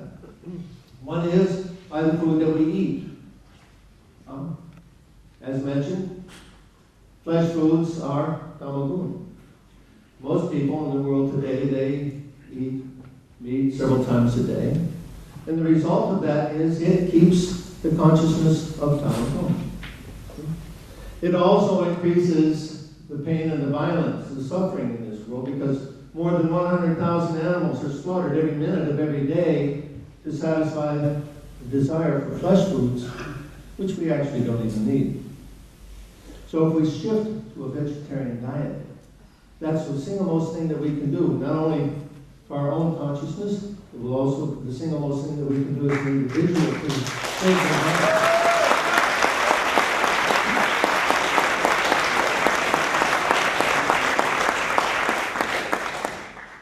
Another thing that we can do is yoga. Hatha yoga is becoming very popular. People who practice Hatha yoga, they find themselves they have a sense of well-being that they didn't experience before. And they just think perhaps that it's the exercise in itself, but actually what they're doing is experiencing the reaction of sattva. It gives a sense of well-being, a sense of happiness. So simply by engaging in Hatha yoga, one can shift their consciousness higher into sattva. And then the third way is mantra. What we speak goes through the air and can either purify it or pollute it. Perhaps you've seen the work of Dr. Matsuya Emoto, the Japanese fellow. He's taken water, and he'll say different words to it. For example, evil. And if you see this picture of the water, after they say the words, and they freeze it, and then they take a picture of it. So by saying the word evil, the water comes out all blackish looking and kind of turmoily. It looks evil. And then the word thank you or love. You look them up on the internet and you'll see. Very interesting because he's showing the connection between consciousness, the words, and the reaction in water. Now remember that our bodies are, 80% water? And so when we think those thoughts, when we say those words, it's going to have a reaction in our own body, but to speak of the environment. So mantra, there's different mantras that you can use. I have one friend, he got his PhD thesis in sociology by studying the effect of mantra on these gunas. He developed what he called the Vedic Personality Index, in which he could give a numeric value to a person's gunas, okay, based on their lifestyle. And so he did an experiment. He had a control group who chanted no mantra. Then he had another group who chanted some meaningless mantra, something like things go better with Coca-Cola. And then he had another group chanting the Hare Krishna Maha Mantra. Hare Krishna, Krishna Krishna, Hare Hare, Hare Rama, Rama Rama, Hare Hare.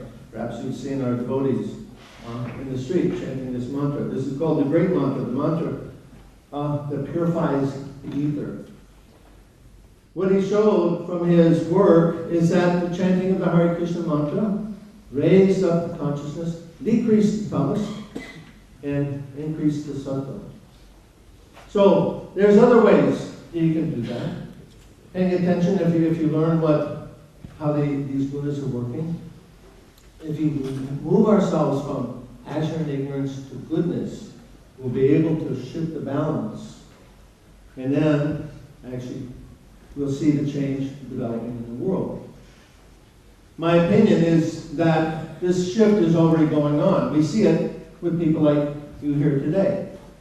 So nice that you've come to hear about some economic alternatives, what we can do to make the world a better place. When I was a young man, in America, things were in great turmoil when I came of age in the 60s. The Vietnam War was going on. There was a lot of social turmoil with between the blacks and whites and other things.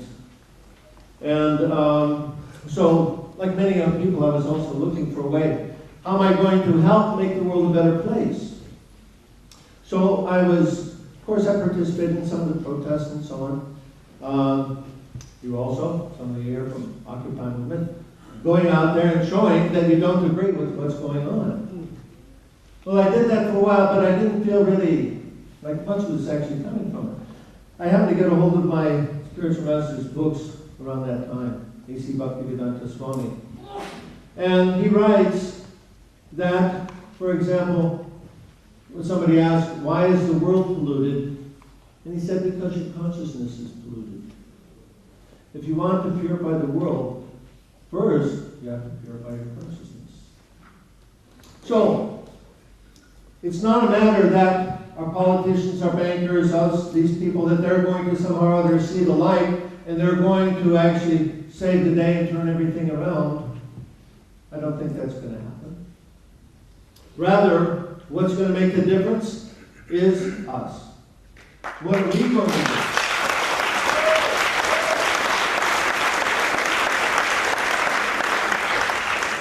What are we going to do as individuals to change the world? So like Gandhi said, to be the change that you want to see in the world.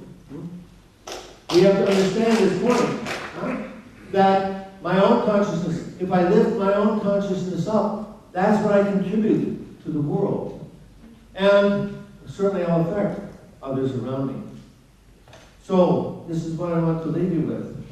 We each have a responsibility to make a difference. It's not that we're going to get somebody else to come and save us or somebody else is going to give the magic cure. We have a very active role to play, both in the problem and in the solution. Because the world is only what we make of it, all of us together.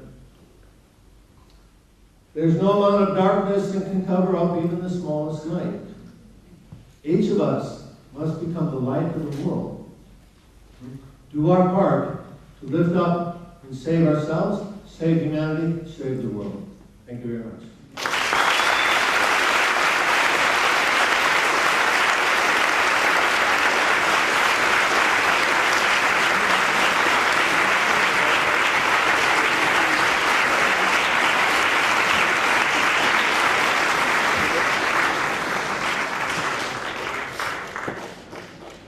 Thank you. Thank you very much. Dhanesvara. My microphone just ran out of batteries. We have a short break now. Please be back on your chairs in time for the last bit of the conference before we go to the panel discussion. Thank you very much.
And escort them to the auditorium.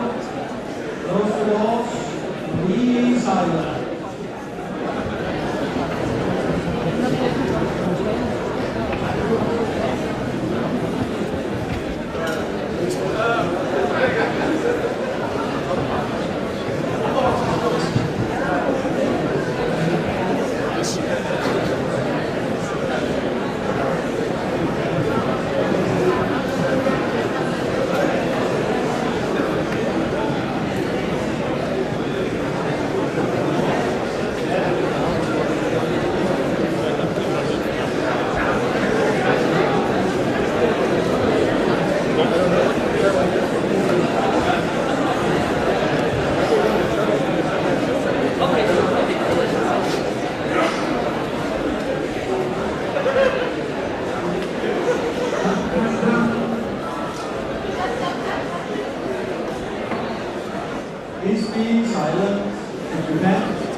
and that will bring forth external silence too. And the room will be silent.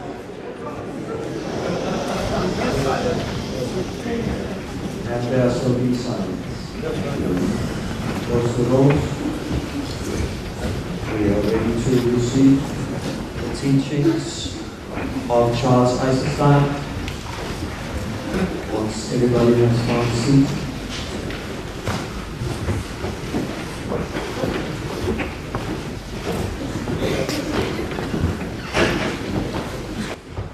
Okay, let's hear it for Charles.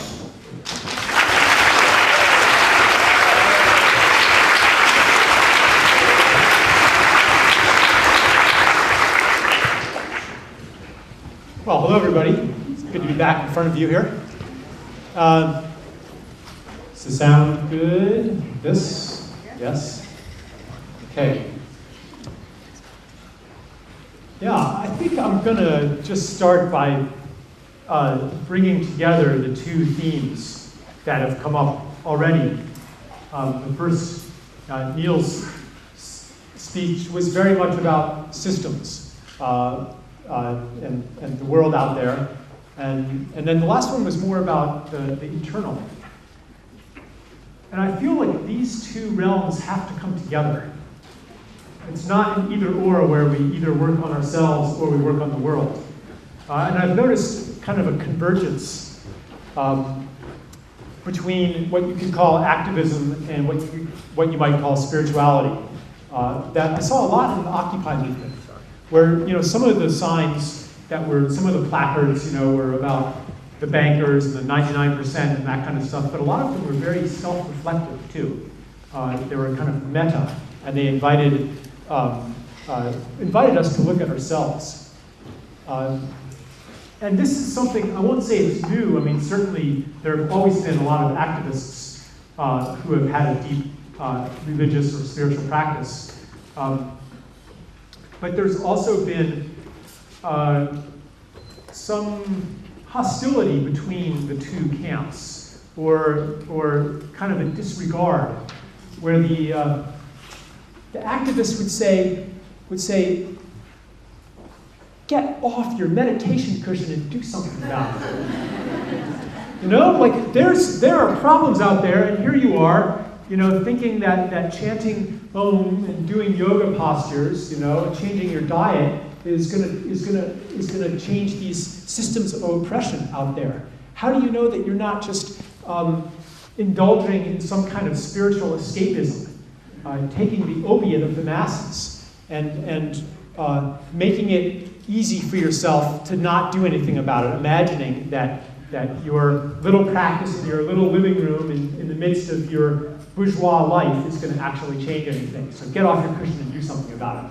That was what was coming from the activists. And then the practitioners, the spiritual practitioners, would say something like how can you really know that you're even acting in a wise way if you haven't done work on yourself? How do you know that you're not going to replicate your own internalized oppression in everything that you create? You have to work on yourself first. Then maybe someday you'll be ready to work on the world.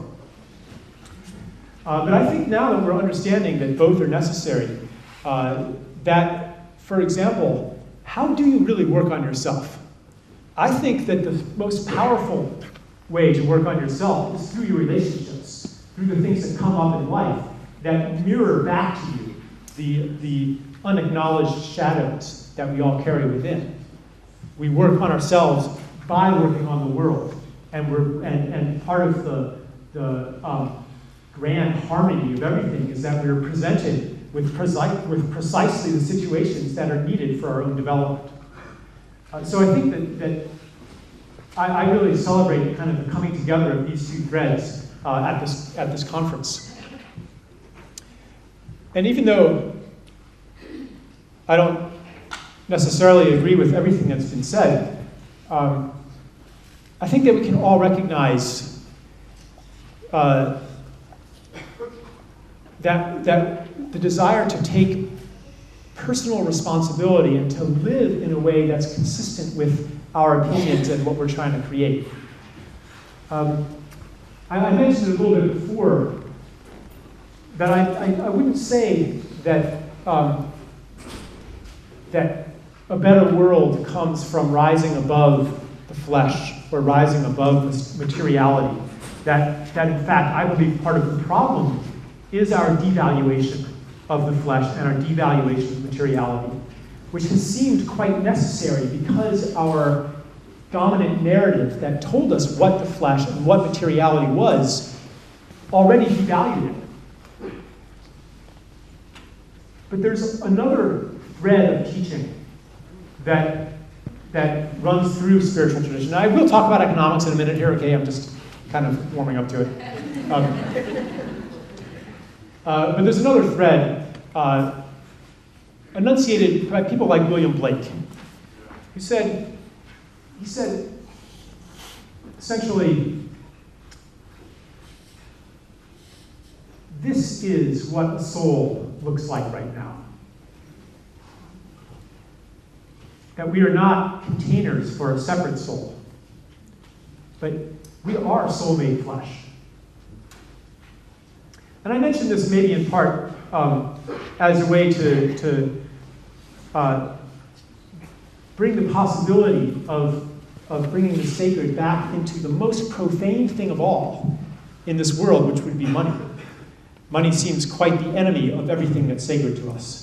Any of you who are engaged in an environmental issue or a social justice issue, you find very quickly that money is not your friend. You're not going to make a lot of money by working for social justice or environmental healing. To the contrary, most of the money is in the opposite, in exploiting our fellow human beings and in destroying ecosystems around the world and mining natural resources and so on. So my question is, how can we make money as sacred as everything else in the universe? So how does this relate to green economy?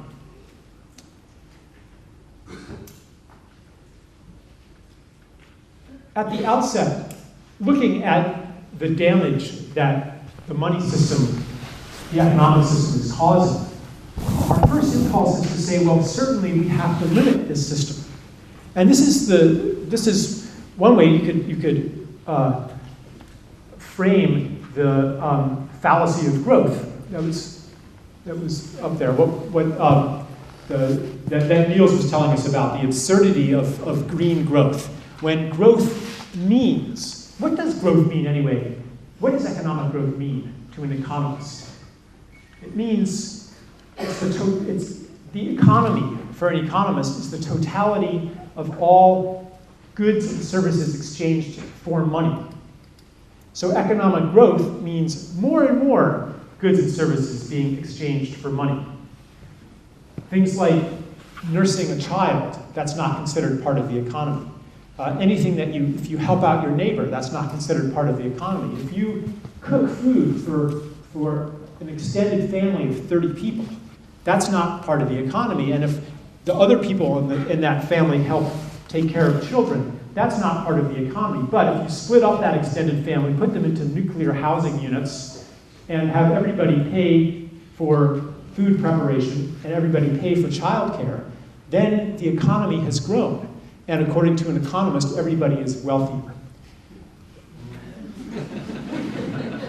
and happier because our quality of our standard of living has risen.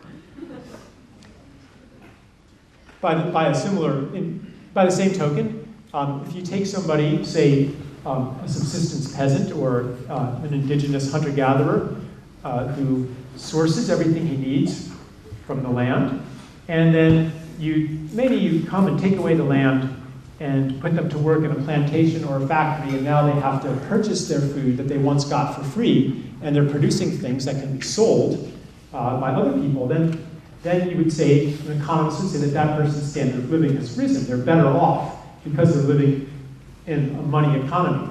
Now, it's not quite that simple. The economist would also say that, indeed, this is better for him and better for everybody else because it's much more efficient for a few specialists to produce all of the food. It's much more efficient for 2 or 3 people to take care of all of the children in the neighborhood, rather than for each person to do it themselves. And therefore, we're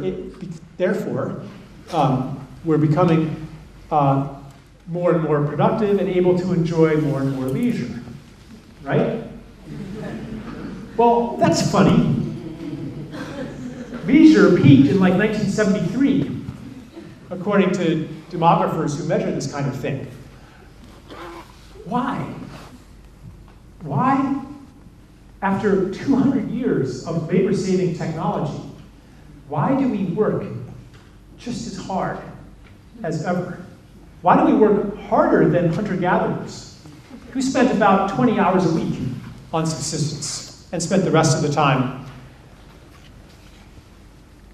talking, dancing, playing music, making love, going for walkabouts, things like that. And even their work was things like going out with your loved ones and at a leisurely pace, gathering food, or going out hunting for days, which is what people do for recreation now.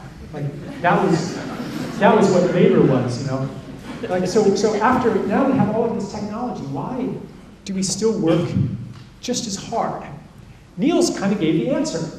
It's because at every juncture, we have made the collective decision to consume more rather than to work less. And in fact, this decision has been forced upon us by the nature of the money system and the more general economic system that we live in. As he pointed out, our financial system only works in a context of growth. When the economy stops growing, debt rises faster than income, wealth concentrates in fewer and fewer hands, unemployment proliferates, and the system begins to fall apart, and the politicians and the elites say, how do we fix this? We're going to have to increase demand. That means we're going to have to consume more. That worked for a long time. There were always ways we could find to consume more. Create new needs. Make people, alienate people from their connections to nature and to each other, to community. Take away their ability to live off the land. Take their land away from them and close the land and privatize it.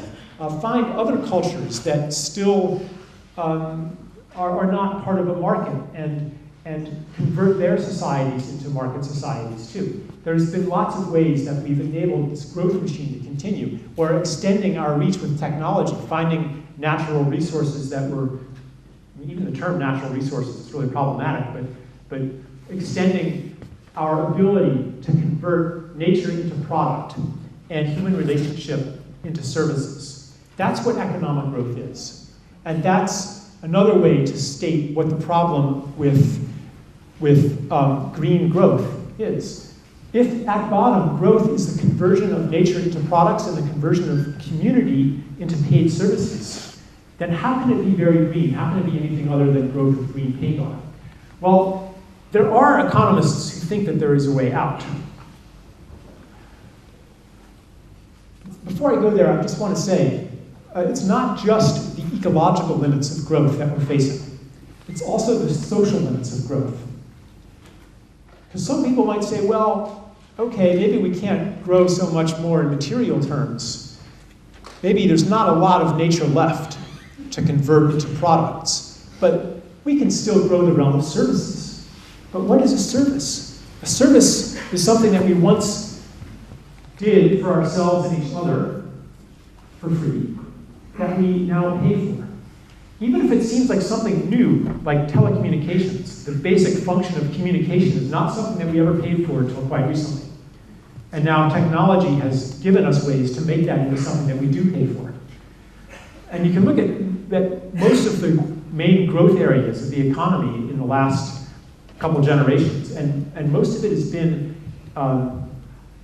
the monetization and the professionalization of functions that were once in the social commons. For example, entertainment. A few generations ago, my father told me this story. He said when he was a kid, a young kid, in suburban America, 1940s. Every Sunday afternoon, the whole neighborhood would get together and they would all sing the folk songs. And every town had its own marching band. And there was no such thing as childcare because neighbors watched each other's kids. And there was no food preparation industry to speak of. Even when I was a kid, eating at a restaurant was rare. Most food was prepared at home. Well, food preparation, today in America, 2/3 of all meals are prepared outside the home. It's been one of the biggest growth industries that there is. Same with childcare, same with care of the elderly. Like that's a big service in our economy. So today we're facing a crisis because there's almost nothing left to convert into money. We're paying for almost everything now. Even friendship. Many of the functions of friendship, we pay a psychotherapist or a coach or something like that for. Or we consume, like part of friendship or community is the circulation of stories about each other. Cut off from our neighbors, we don't know what's going on behind those walls, and so we consume stories produced in TV studios and movie studios far away. We know celebrities better than we know our neighbors.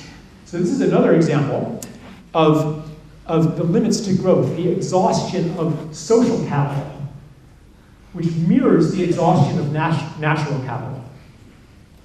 So, I'm going to explain a little bit about why our current financial system impels that process. But let me just run through the usual kind of environmentalist solution to this problem, which is called green growth. So the idea, and it goes a little bit beyond, the most shallow version of green growth is basically we keep everything the way it is, and we also invest 1 or 2% in wind turbines and things like that. But a more radical approach says no, we have to redefine what a good and a service is. So what about say restoring wetlands? What about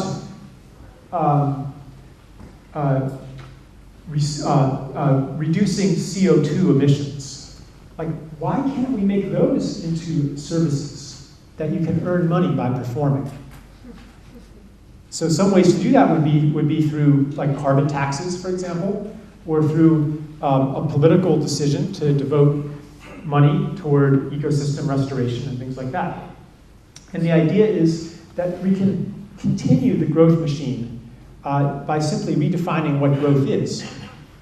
And it can't just be a conceptual redefinition. There has to be an actual change in the way that money circulates. And this is, I think that there's something to be said for this idea. There are severe problems with as they say, valuing or monetizing ecosystem services. But certainly, there are changes we can make so that money is no longer the enemy of social or environmental well-being.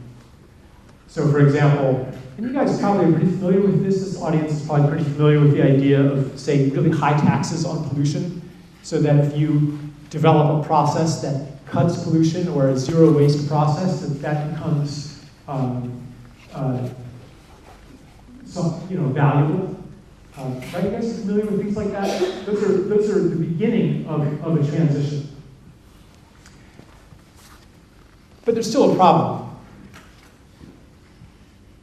If, for example, you value a certain forest at 50 billion euros, and you say it used to be valued at zero, it used to have only the value of its timber, but now we're gonna value that again. Yeah, that's good, except the problem is if you can make $51 billion cutting it down and paving it over, by the same logic, we should do that. And ultimately, the political reality is that who decides that it's $50 billion? It's going to be the corporation that can make $51 billion for cutting it down. So there's there's a problem when we try to put a number on things that are infinitely precious, when we try to make the infinite into the finite. All right, let me explore. There's a lot of other things I want to talk about. Let me say a little bit about. This is kind of an artificial situation too. You know, like here's a guy up here giving a monologue. Like, what kind of conversation is that? You know?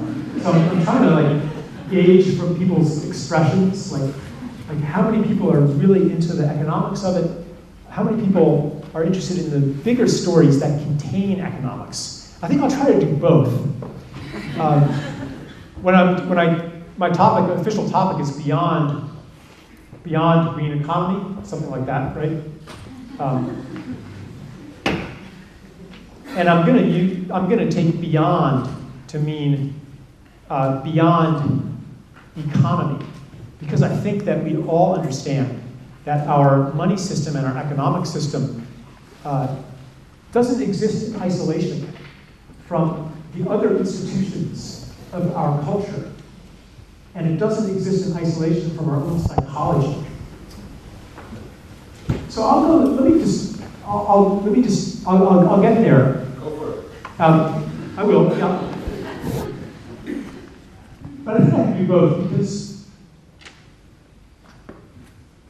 let me just explain how, in really simplified terms, why it is that money drives the conversion of everything into itself. It has to do with the way that money is created in our system as interest-bearing debt. So most people know today, and probably in this room, most people know how money is created through lending, through bank lending, or at the level of base money through the central bank's purchase of securities on the open market.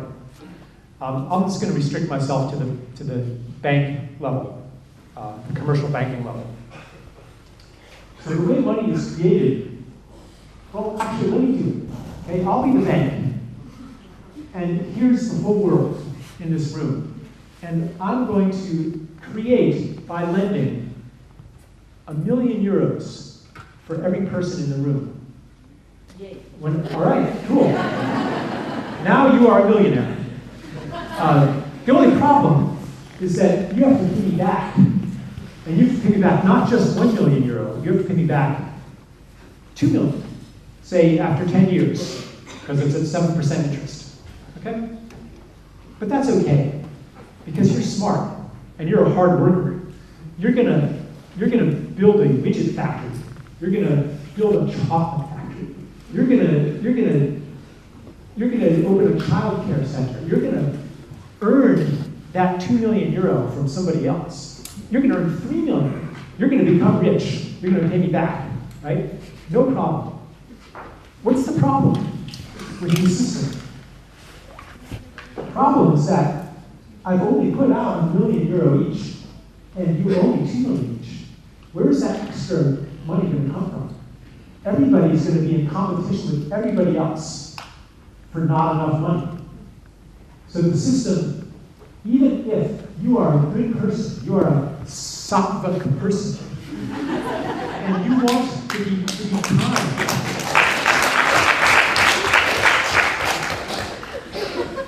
that impulse is going against the structure of the economic system.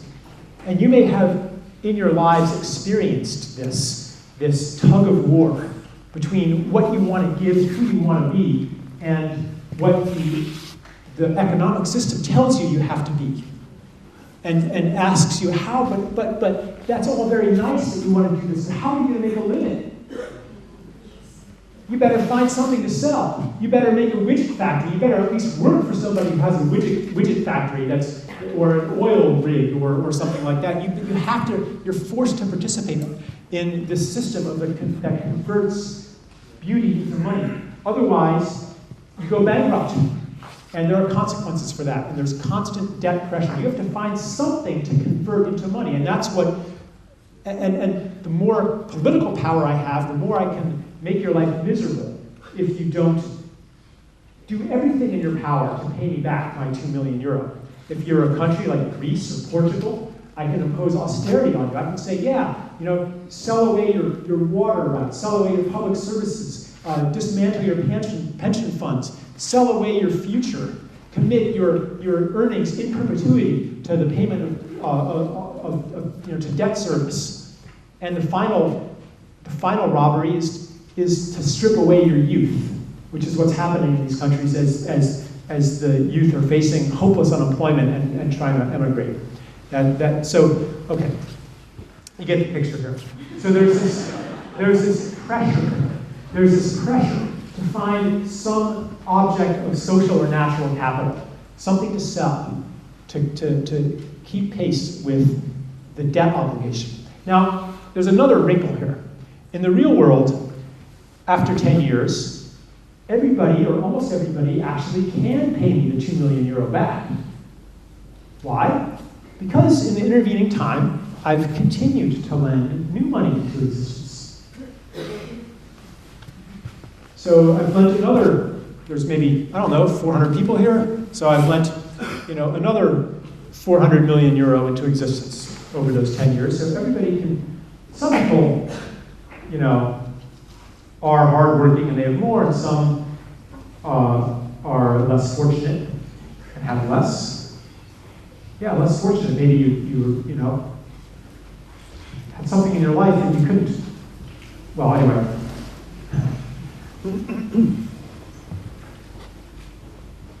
So as long as I can keep lending money into existence, the system works. The new money comes with even more debt. But when that comes due, that's okay, because I will lend even more to existence. And more and more and more. Well, who do I lend money to? I'm the bank. I want to lend it to the people who are going to pay me back. So if you have a good business plan, you say, yeah, I have a good business plan. I know people in the local council, and I'm going to get them to rezone this land to commercial use, and we're going to cut down the trees and pave over the fields, and we're going to build a shopping mall here. That's a good business plan, and I give you that money. But if someone else comes to me and says, my business plan is to purchase this wetlands and protect it from development, I, the banker, and I love Earth just as much as everybody else, but I say, well, how are you going to pay me back? There's no money in that. The banking regulators will be on my case, and my bank will go bankrupt. So we're in a system that forces all of us to contribute to this engine of growth. And as soon as there are no opportunities for me to lend, maybe now nobody has a good business plan for building more sprockets, and cutting down more trees and catching more fish, because there are no more trees left to cut down and there's no more fish left to catch. And we're realizing that there's no more atmospheric capacity to contain our waste, to convert into money. And there's no more things that people still don't pay for. There's not a lot of good business plans. There's not a lot of economic growth that's even possible within these social and ecological limits, and there's not a lot of lending opportunities. And that's why quantitative easing isn't working. They're flooding the banking system with all of this base money, hoping that it's going to induce them to lend, but in a low-growth environment, there are not enough lending opportunities to put the money in people's hands to keep servicing the debts, so the system's falling apart. There's some complexities in there. I've given you a simplified version. There's more about that in lots of books, mine included. So we're facing the underlying crisis that we're facing is the end of growth, which suggests that we need to change the money system on a really fundamental level to one that works in a zero growth or a degrowth context. And when I say zero growth or degrowth, I'm not talking about life getting worse. I'm talking about paying for fewer things. But maybe we could have more of the things that we don't pay for. Any move toward a sharing economy actually hurts economic growth. If you use open source software, you're hurting the economy. If you start a bike share or a car share program, and not everybody has to buy their own bicycle anymore, you're hurting the economy. If you start a tool lending library, they have these tool libraries where instead of every household having their own power tools, you have a whole neighborhood with maybe 2 or 3 of each tool. Well, that's less consumption, less demand for power tools, less consumption, fewer jobs, less economic growth. Suggesting that, like Niels was saying, maybe we have to work less hard rather than to consume more stuff. So all of these movements toward a sharing economy are actually making the economic crisis come even faster. Anything that you do to reduce consumption, reduce demand, any land that you protect from development will hasten the collapse of the system that depends on growth. And meanwhile, those who are in charge of the system, they're always trying to find some new realm in order to keep growth going. That's what a lot of free trade is about. It's saying, third world country, let us convert your social and natural capital into money. Or like the latest EU directive that's being proposed that will outlaw the sharing of seeds and plants. You guys know about that? Yeah. Like and so if you can't share them anymore, you have to pay for them. So that opens up the possibility of a little bit of economic growth. All right, so this paradigm, this monetary structure that we live in doesn't exist in isolation. It rests on a deeper foundation. It's part of what I would call the defining mythology of our civilization. Our defining narratives. So I'll isolate a couple of features of it. One is that it drives endless growth.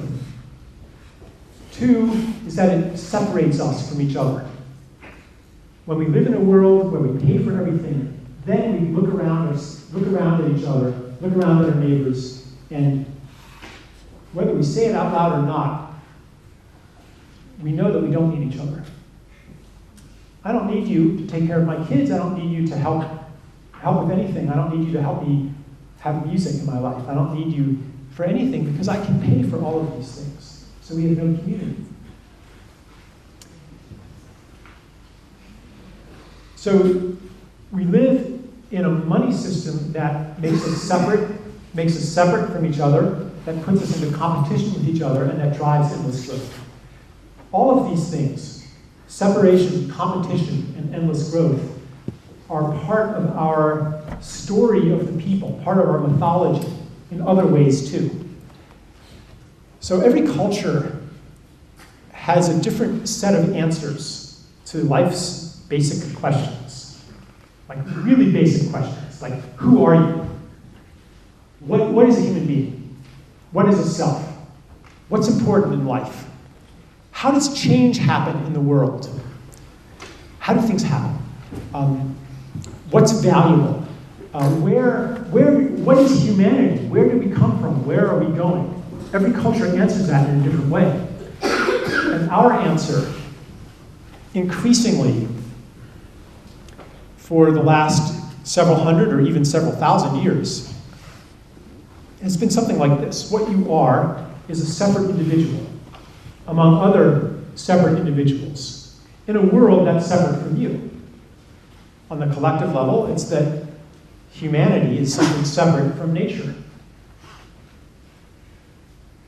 And whether it's philosophy saying that you are this Cartesian mote of consciousness inside of a flesh robot, or religion saying you are this non-material soul inside of an envelope made of flesh, or biology saying that you're programmed by these selfish genes to maximize reproductive self-interest, or economics, you're the economic man seeking to maximize rational self-interest. or even physics. You're this agglomeration of fundamental particles operating according to deterministic forces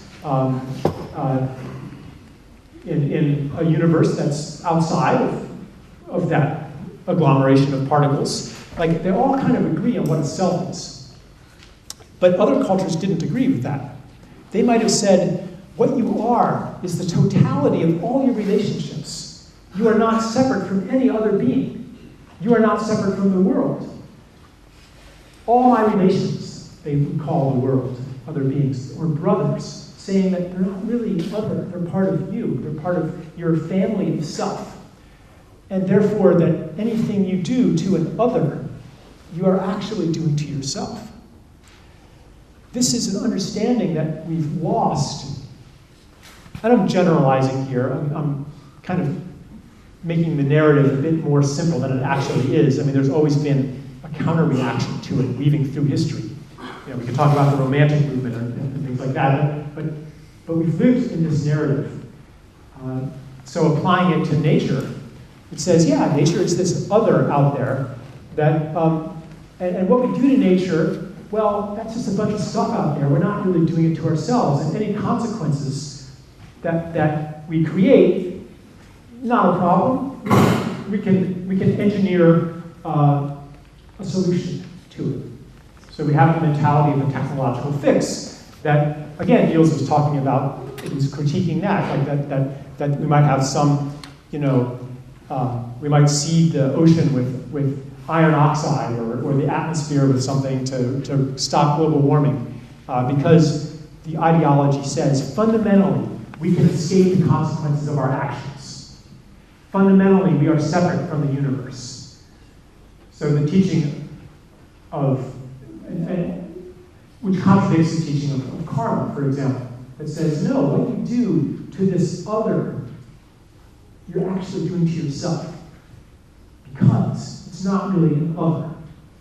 Right now, we as a species are learning that the hard way, because all of the things we're doing to this planet now that seemed, we're just dumping it out there, well, now we're learning that we can't escape it once we've dumped it out there, that it's coming back to us. So this is one way that this narrative of separation is falling apart. We're learning that it's not true. It's scientifically falling apart as well. I don't have time to go into the different ways that this paradigm is breaking down. But I will just say that the knowledge of our interconnection is inside all of us. And we've all experienced it. Perhaps when you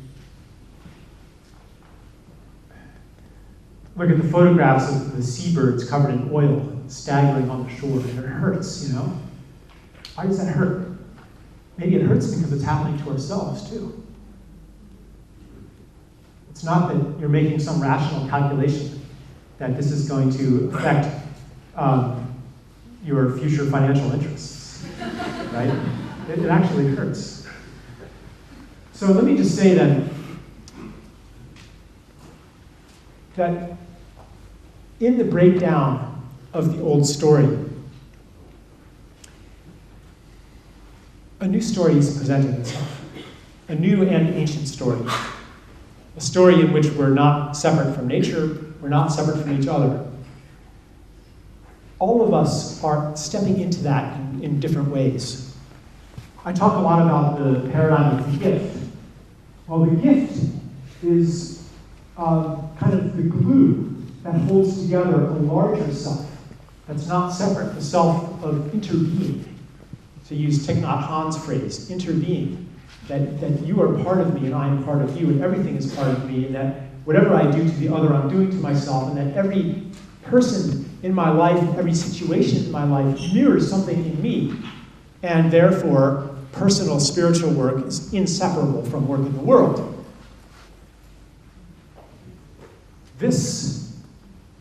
We're growing into this understanding. We live, however, and all of us are in different ways, but we live still among institutions, such as the money institution, that enforce an old story, that pull us back into separation. And it's not just the money institution, it's the media, it's the educational system, it's the political system, it's the medical system.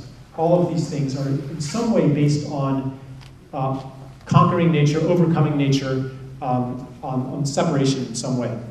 I don't have time to go into all that either, but let's just say that the challenge in front of us right now, on a deep level, is how do we recreate these systems so that they are in alignment with the new and ancient, but the new story that we are stepping into.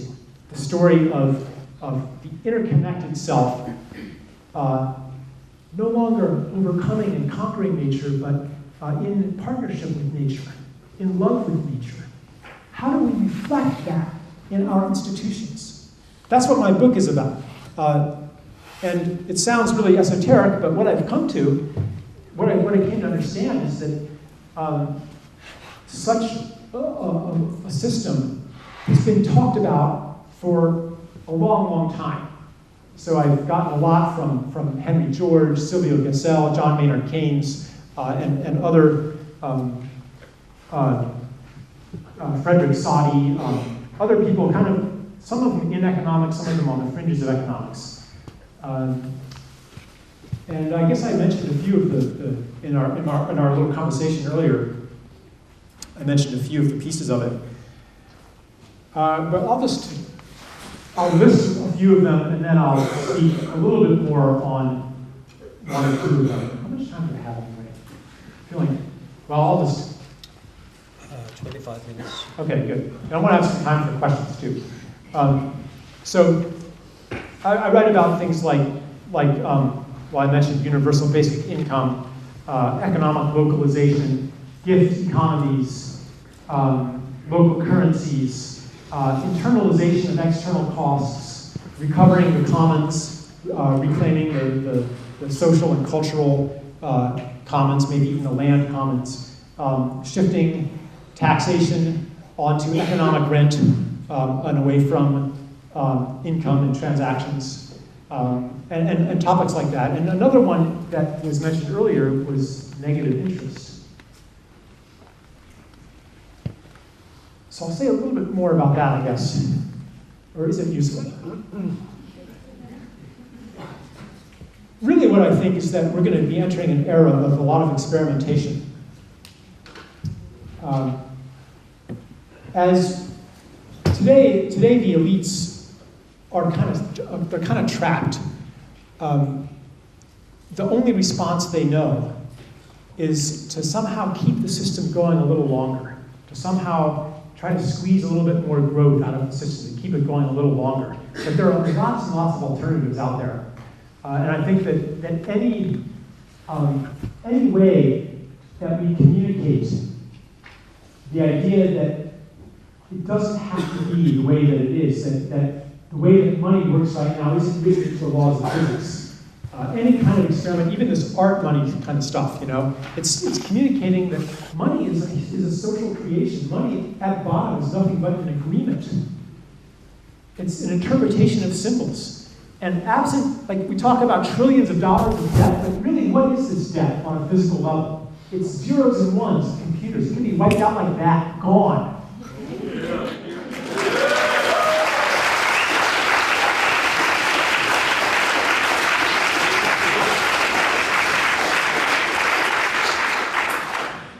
Yeah, debt cancellation is another thing that I write about a bit.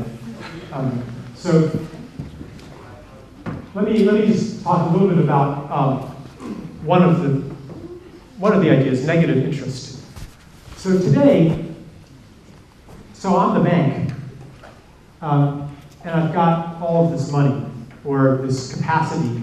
I have reserves, say, in the ECB. In the European Bank, I have reserves in the European Central Bank. I have maybe 10 billion euro of reserves. What am I going to do with that? Should I lend it to you? And I know you're probably not going to pay me back because the economy's not growing and there are not a lot of good investments. Or should I just keep that money? And so instead of putting more money out there, keep the machine running. I'm just going to keep it, right? Which is what's happening today. The banks aren't lending enough to put enough money in people's hands so they can keep servicing their debts. So I can keep the money today in the ECB because it's to my advantage rather than to lend it out at risk and a negative return. Well, actually, I could. It's more complicated because I can invest it in something that I know will get bailed out and still make a positive return. But fundamentally, actual capital investment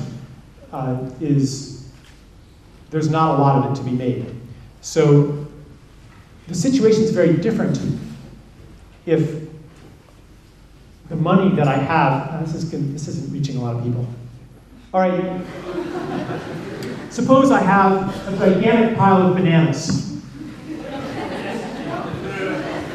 All right, I have 2,000 bananas, and I'm a greedy bastard. I want to maximize my rational self-interest. And you guys all want bananas. Too bad. I'm going to keep these bananas. Is that actually in my rational self-interest? There's one right there. Hey, you stole my banana. Your banana. Is it in my rational self-interest to sit on top of a pile of 4,000 bananas? Like, how many bananas can I eat before they go bad? It's actually in my interest to give everybody an interest-free loan. I will give everybody 4 bananas. And it's a loan at call. When I'm hungry for bananas, I will ask you for those bananas back. And you'll give me 4 bananas back. Or in a gift economy, this is why, or one reason why ancient economies were gift economies, because possessions were a burden. So I could just give them to everybody, and that would still be better. I would still be better off giving them all away than keeping more than I could eat, because now you would feel grateful to me, and you would want to take care of me and reward generosity. You may have noticed that when you witness someone being generous, you want to be generous to them, even if they weren't being generous to you. When you see the generous person, you want to take care of them. Anyway, so it's to my advantage to lend everybody 4 bananas at 0 interest. Better than sitting on a pile of rotting bananas. But money's not like that. Money not only does not decay, but it actually, especially if I have enough of it, it actually can grow with time. That's the nature of capital today. The more you have of it, the wealthier and wealthier you get. That's fundamental to the interest-based system. So then the insight then is, well, why not make money just like everything else in the universe? That it decays if you try to, and that you cannot maintain wealth simply by having it. That, to make a long story short, that allows a money system to work in the presence of 0 growth or even negative growth. Therefore, it no longer demands a system that's unecologic. Perpetual growth is unecologic unless you believe that the planet is infinite, or unless you believe that we'll march on to space and destroy other planets as we're destroying this one. And that was part of the old story of humanity that said, yeah, we are on this onward march to the conquest of all matter.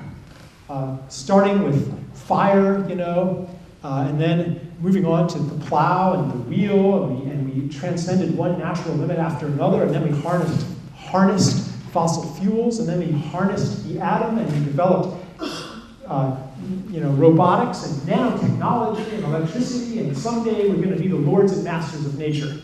And our conquest will be complete, and we'll move out to the stars, and we won't even need nature anymore. We'll synthesize our food. We'll upload our consciousness into computers. Like there's this kind of technological utopia that's part of the old narrative of transcending nature. And I think that we apply that very broadly. We apply it to religion too. Transcending nature, overcoming the flesh, rising above into this non-material realm, into the ethernet and the ether, into space.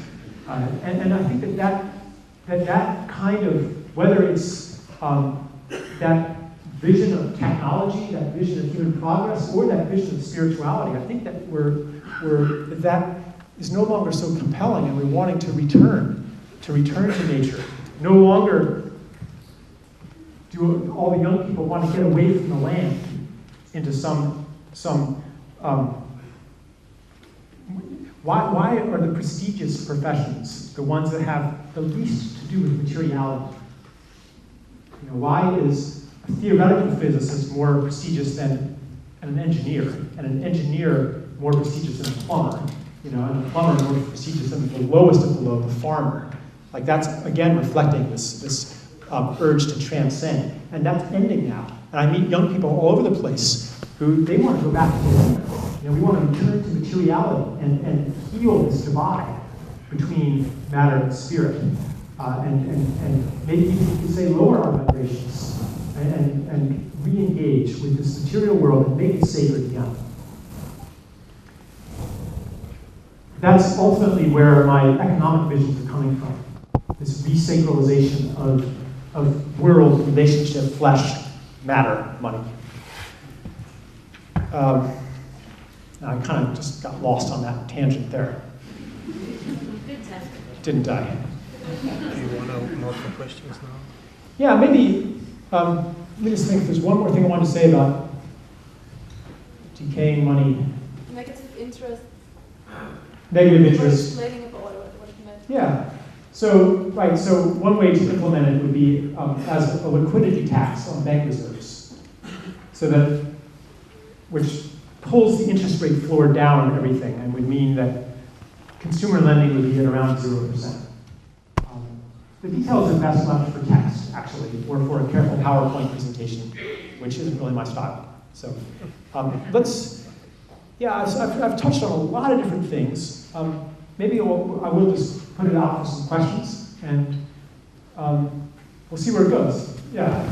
There's been a lot of talk in the media recently about cryptocurrencies and decentralized online creations. Yeah, Bitcoin, and yeah. Just wondered what you make of that in the ideas of the gig economy. Okay. I generally tend to approve of such experiments. Bitcoin, I think that there are some serious design flaws in it. It's consciously modeled off gold. There's like kind of this, algorithmic mining process that, just like gold mining, produces something that's intrinsically not very worthless at a high environmental cost. Running processors is an environmental cost. Mining for gold, like the whole thing about gold, like so much human energy is spent digging gold out of one hole in the ground and putting it into another hole in the ground.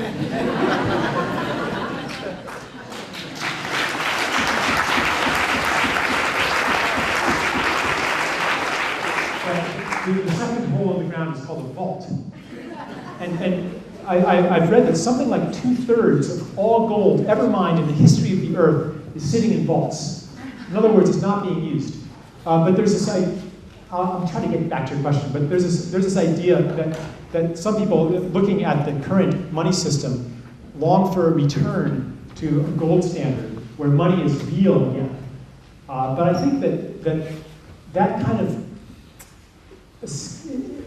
it doesn't recognize that whether money is gold or something else, it's still an agreement about value. Gold is only valuable because people agree it's valuable. Same with any commodity currency. Like to you, like even like, a bushel of soybeans. Like, is an actual bushel of soybeans valuable to you? Like, probably not that valuable.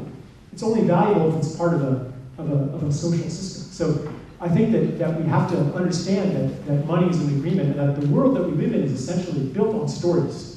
So cryptocurrencies, local currencies, complementary currencies, they are serving an important function. They're opening our minds to the conventional nature of money, to the knowledge that money is just a story, and if it's just a story, if it's just a set of agreements, we can write a new story. We can have new agreements. The current agreements about money are aligned with our other cultural narratives about separation and endless growth. And we can write, and those stories are changing. We can create a new story of money.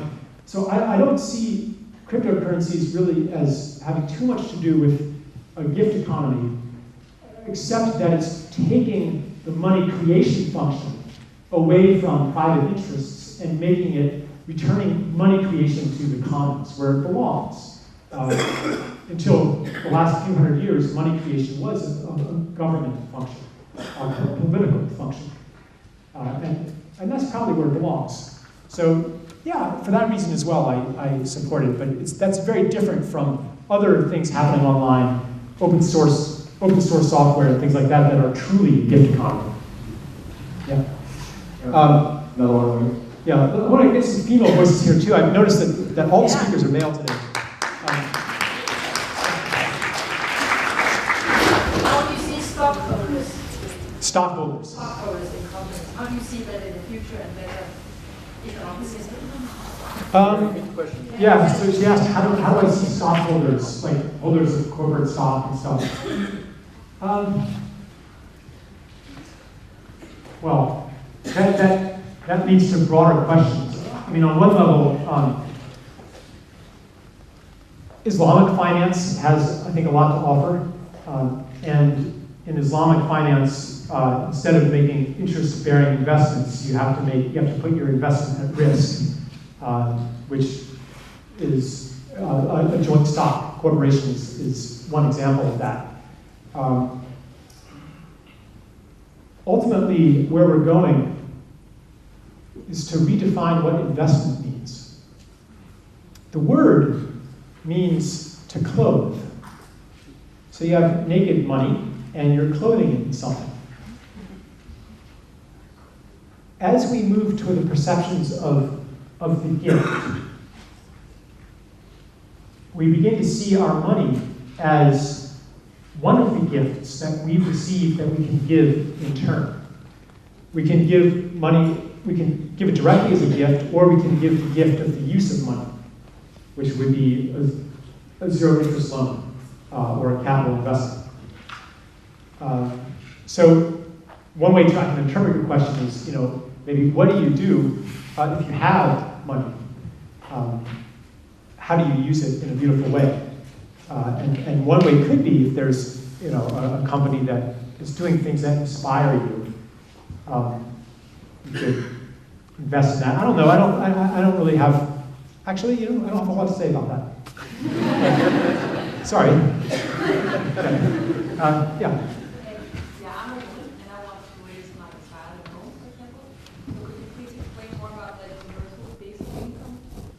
Yeah. Okay, yeah, so she's a woman, she wants to raise a child at home. And society doesn't value that.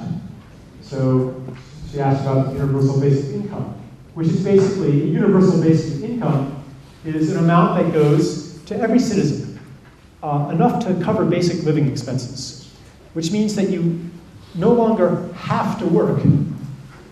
You can choose to work, maybe because, well, you no longer have to work for money. Because I was about to say you can choose to work or choose not to work, but by saying it that way, I'm implying that the only thing that counts as work is the work that's done for money.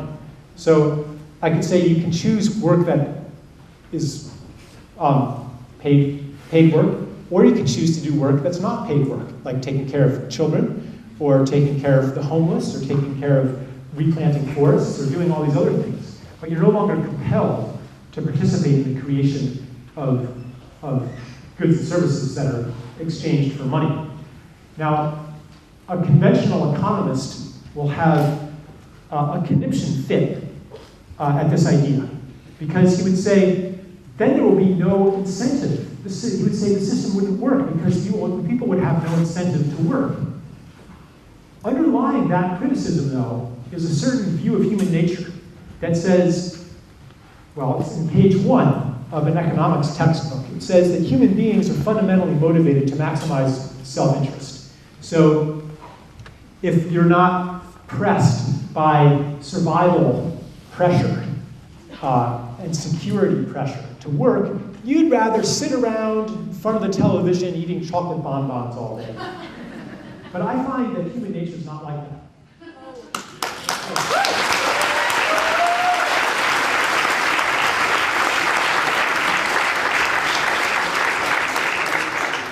so here's actually another thing I like about universal basic income is it provides kind of an alternate route to what Niels was talking about in reducing the average work week.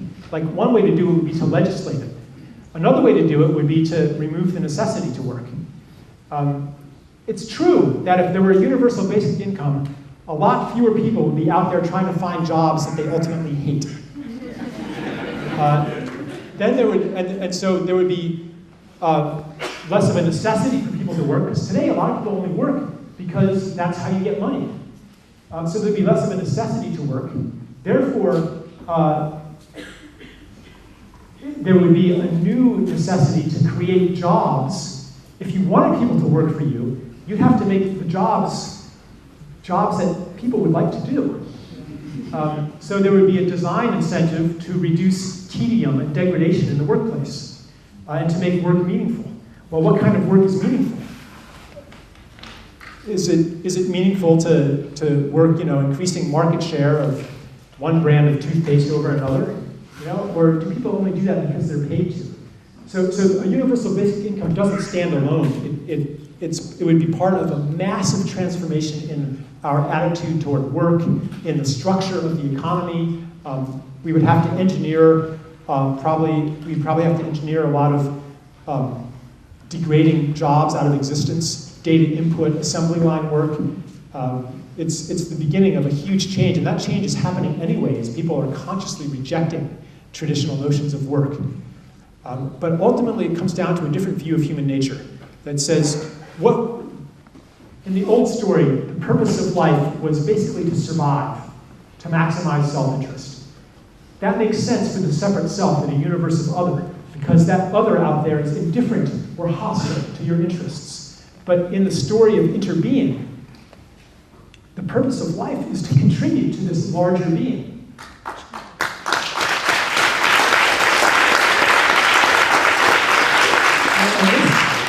This is a purpose that we can feel. Like I think I said before, if you're ever in a job where your gifts are not being engaged, where you're not using your gifts, or you're in a job where those gifts aren't going towards something meaningful to you, then you're going to think, I wasn't put here on earth to do this. It's just like an ecosystem. It's, a couple generations ago, scientists thought that nature was just a war of all against all.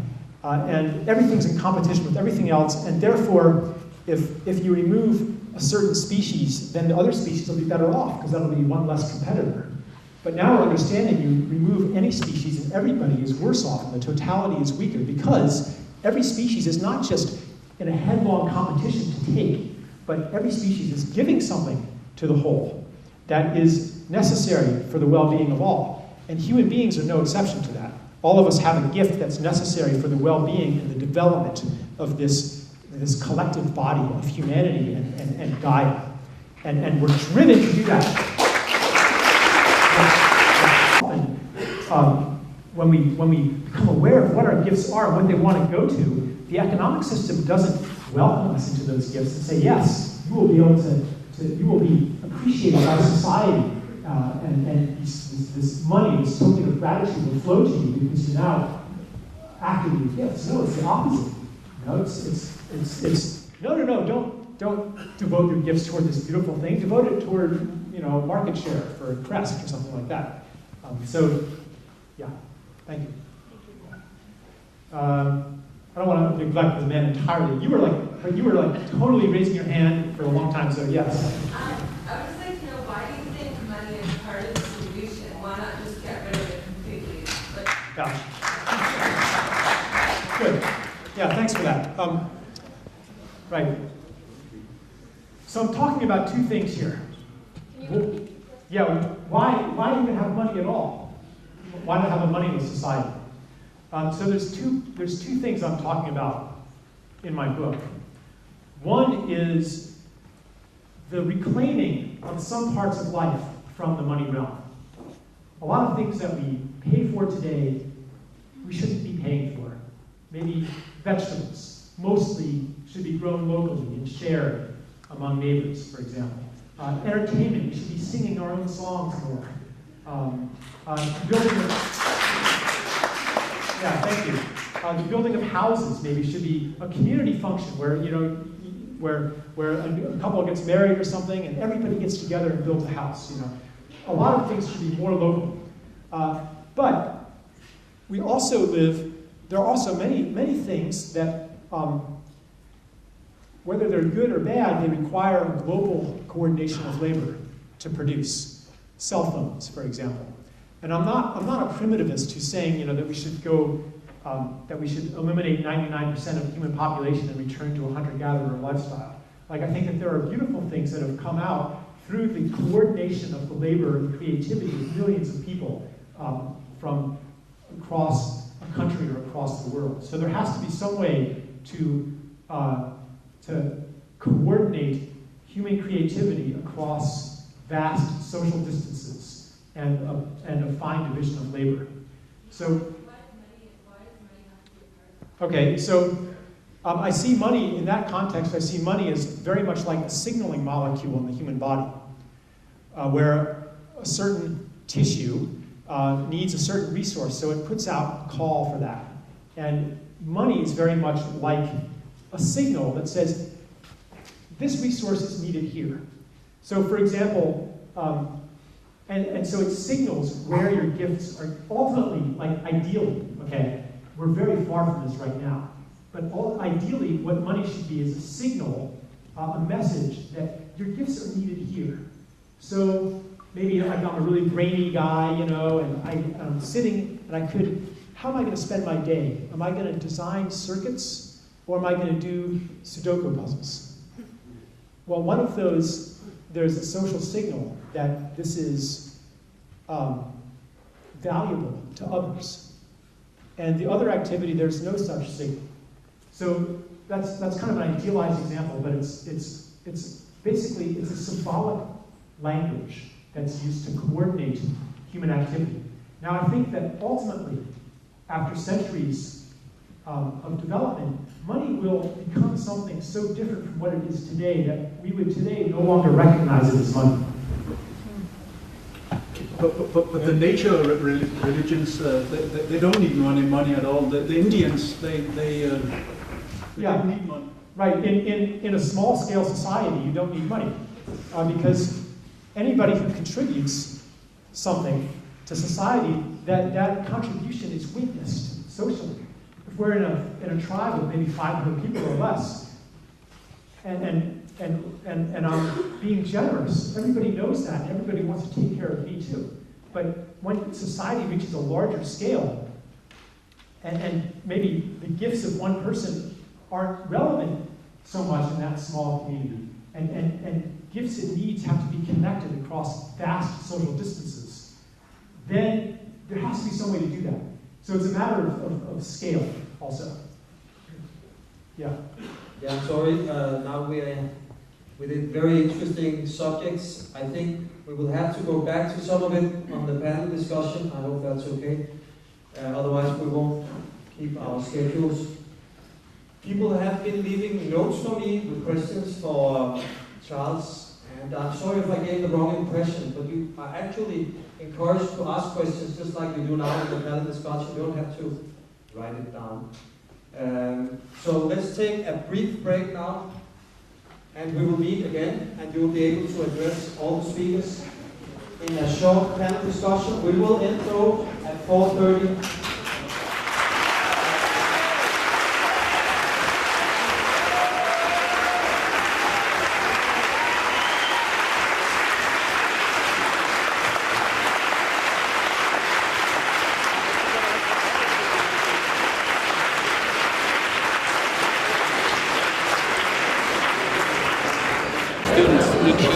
Jeg får lov til lige at sige, det er en ganske kort bemærkning på dansk til at indlede, fordi masser af mennesker er fremme og spurgt mig, hvordan får man fat i din bog? De aner ikke, der er nogen af boghandler.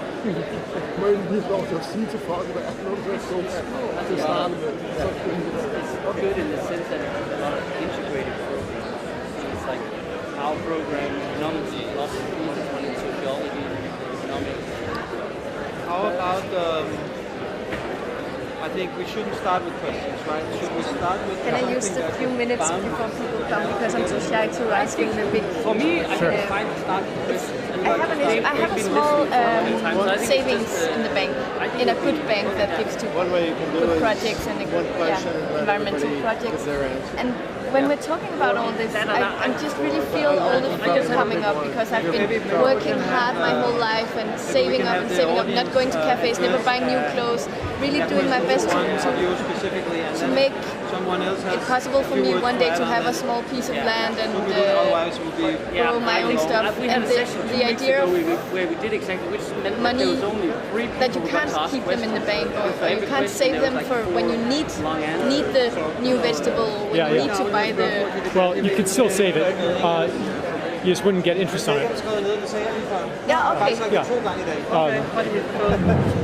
And I think, like, Okay. Really the most important thing, I think. Så vi starter med spørgsmålet. Well, yeah. Og hvis spørgsmålene er direkte... that's the short answer. Because what it makes in me is like a panic feeling, like, okay, so how should I use the money? Like also when people talk about sunstorms and suddenly everything, you said the zeros and the, that could happen. So if my plus would disappear, should I buy the land now or should I, panic? Life has its natural flow and don't worry about it. Wait for the opportunity.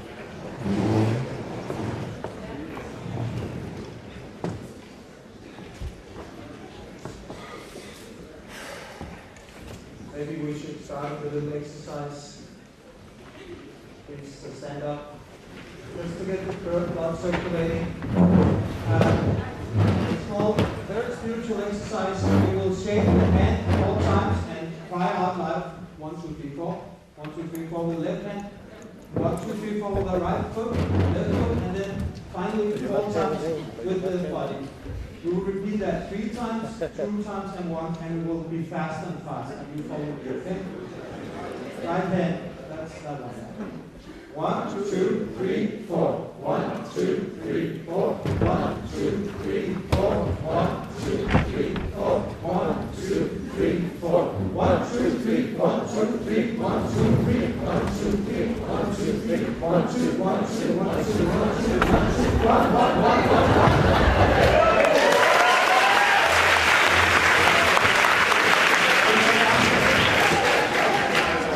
Now what we'll do now is we open up for questions, a little bit like we did before.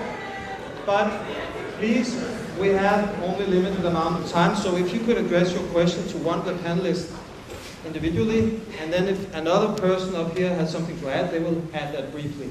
But we keep the answers short and we keep the questions short. Would that be okay?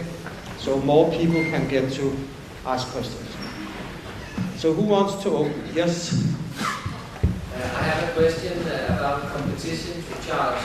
I would like to ask if competition has any role or place in the gift economy. Yes. Okay. Jeg er enig. Jeg har fået lov til at sige en ganske kort ting på dansk. Fordi der er mange, der er kommet, alle unge deltagere, der er kommet hen til mig og sagt til mig, hvordan får vi fat i din bog? Og nu er det gået op for mig, at unge mennesker ved ikke, at der er noget, der hedder boghandler. Så mit svar er, gå til en boghandel. Okay.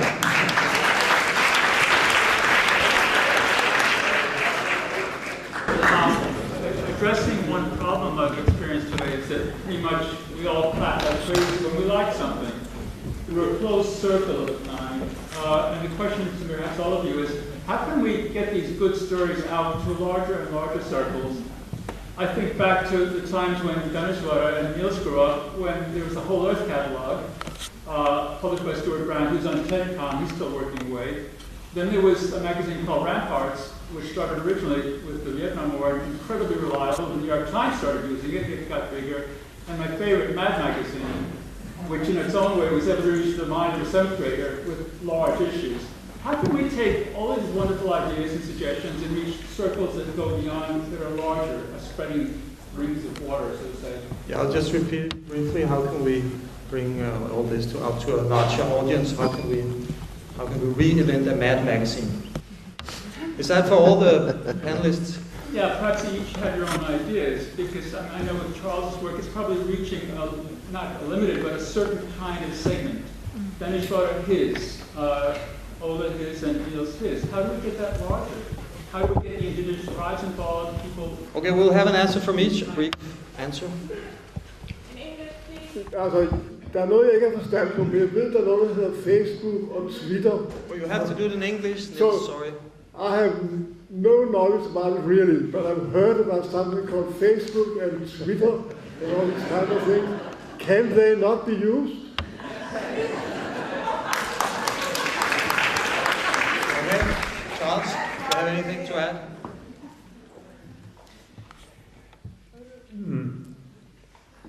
Yeah, I mean, certainly, new media and traditional media, I mean, we already know all that. I do think that we also need to examine the ways in which we try to change people's minds and understand that people don't change their beliefs usually based on rational arguments. They change their beliefs when they have an experience that doesn't fit into their old beliefs. And we can give people those kinds of experiences, sometimes by telling stories that illustrate a new possibility, sometimes by directly giving people an experience that doesn't fit. I mean, if ultimately the problem is consciousness, or the problem is the basic narratives and perceptions of the world, then we need to work at that level too. And we can all give people experiences that don't fit into the logic of separation, that don't fit into the view of the world that we're all these competing separate selves. Any experience of generosity or forgiveness, unconditional acceptance, all of these personal things, these are just as important and just as political as the big things.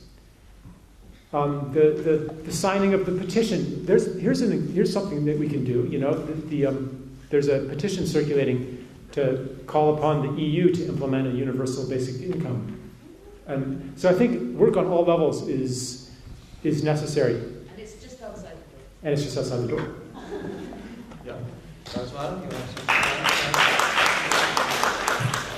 Our world is changing quite rapidly, and as the world changes, people will find that whatever, let's say, the answers that they had to their story, as Charles says, their story doesn't no longer answers or satisfies them, and so they're going to be looking for additional answers.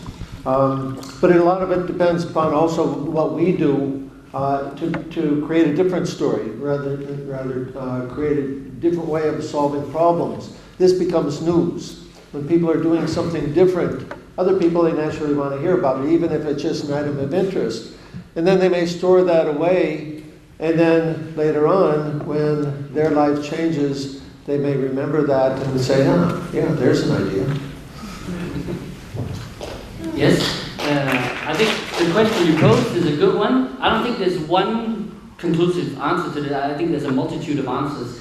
I can say what I believe or how I try to work with it. I think it's very important that we try to connect to people's immediate perception of their problems. I think that's one of the reasons why why we've been so unsuccessful in mobilizing around this climate crisis is because still, for most people in our part of the world, this is still a very abstract crisis. Very few people have an immediate experience of something wrong. So I think we need to sort of tap into the worries and anxieties that ordinary people have. Like, for instance, people may have an anxiety about, am I going to lose my job? Can I pay my mortgage, for instance? And then we have to, this is one of the things that I also like about Charles's work, is that it actually provides some practical solutions. One of the things that I'm very engaged in at the moment is this idea of full reserve banking. And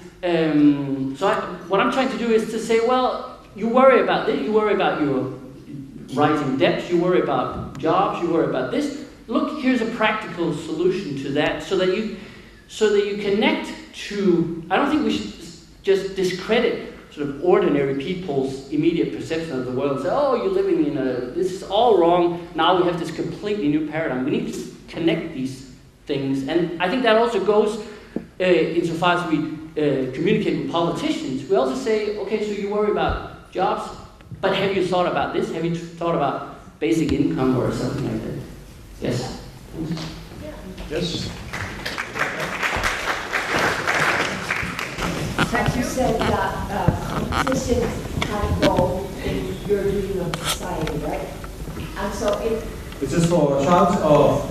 Well, but you just answered another question that competition was, you said it had a role. Okay, and so I would like to ask, because in my view, competition fosters conditions that makes it profitable for me that my neighbor is performing worse. And that is done in many ways. Fraud and cartels and many ways of delusions of what is really happening. So I would like you to elaborate that. Yeah. So I'll just, you want to repeat the question? Yeah. So she was talking about the negative effects of competition and you know, what is the place of competition when it makes my neighbor's misfortune my good fortune, right? Yeah, when I said yes as my answer before, I was going to say more, but everyone started laughing and it turned into a joke. But so I looked like, how does an ecosystem work? There certainly is competition in an ecosystem, but it's happening within a framework of interconnectedness, synergy, and symbiosis. So I think our future society will be very much like an ecosystem. One way that I envision what competition could be is a process by which you become more clear on what your gifts really are. And a process by which you develop your gifts to the point where you feel comfortable to really give them to society. And so I think along those lines. But I think that the role of competition will be much less dominant than it is today. It'll be secondary, just like the role of money, the role of reason as opposed to heart-based knowledge, the role of linear thinking, the role of technological manipulation, like all of these things have their place. The role of words as opposed to song. All of these things have their place, but the problem today is that they've transcended their proper role and usurped the role of other ways of interaction, other ways of knowing, other ways of being. I think we have a comment from Dhanesvara. Sure. There's different considerations or different concepts of competition according to a person's consciousness. Perhaps in the mode of ignorance or Tamun, maybe competition to see who's going to be the biggest drug lord or warlord. In passion, who's going to have the best company, who's going to make the most profit. But there's also competition in goodness. For example, we have the historical, the Kakutil, I think that's how it's pronounced, the natives of Vancouver Island. They had the potlatch. And they would have a competition to see who could give the most away. So they would all work very hard for 3 months, 4 months, and then they'd have a competition. They'd all come together and give everybody whatever they produced. And then whoever gave the most away, they got the most honor. And they were held in the highest esteem. And whatever was left over, they would burn. And then again, they would set out to create a bunch of goods, everybody according to their own ability. And then they would have another potlatch and give it all away. So that's one expression of competition. But the competition in goodness would also be to see who can be the kindest, who can be the most generous, like that. So according to a person's consciousness, they can use competition, or they will use competition according to their own way of thinking. I think Niels has something too. Actually, I think this question is more complicated than that. Because in competition, there's a winner and a loser, or several losers. And just to take an example, one of my daughters was a very good runner, but she didn't want to win because somebody else would lose and then be sorry. So I think that peaceful competition, most people think it's fine, but it is more complex than that, I think. I'd like to add from the world of art that art could not exist without competition, and ancient Athens that we all admire so much was based on competition between the arts and the arts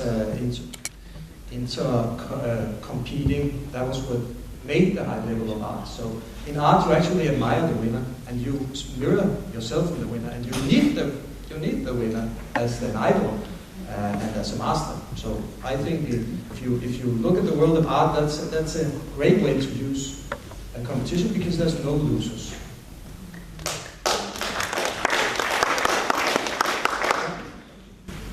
I just would like to add something. Remember that all games have some kind of aspect of competition. If it's a game, if it's playful, there's nothing wrong with it. We have one up there. Yes? Yeah, no, father of. This is an open question for all of you, so I don't know if it's up to you who will answer. In frustration of the people we have put in charge, or have been born into having us representing us in the parliament, or what we call representative democracy, all the banks who have all the powers, in frustration that they don't seem to have the goodwill of the people in mind. I have degraded myself to starting a party which only reason is to give the power back to the people. There's no other thing. I would like to hear your ideas or meanings if this could be a first step solution in getting some of these good ideas implemented into the system quite fast, instead of building it up slowly and hoping that the people we have put place in power will take the right decision, as we all know they do.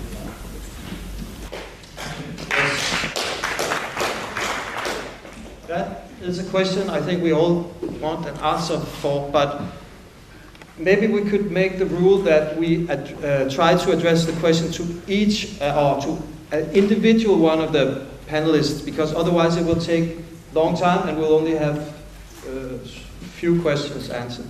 Do you have anyone in favor down here to... Ole, you're a very nice man, but I hope to see you very soon again. Charles, I don't think I will be pleasure to meet you very soon.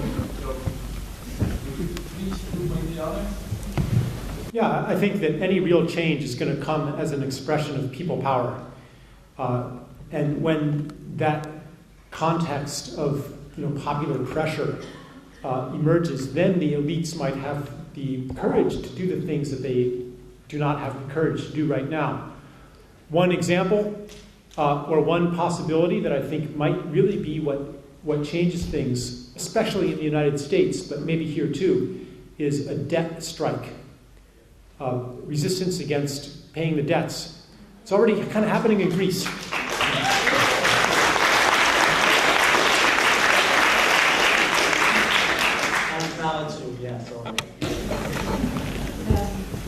We've been talking about money, and we've been talking about values. I would like Charles's contribution to what are the new ethics underlying all these ideas. I think we need to recognize people being moved by some inner ethical drive also, and I think we need to develop a new kind of ethical language about this.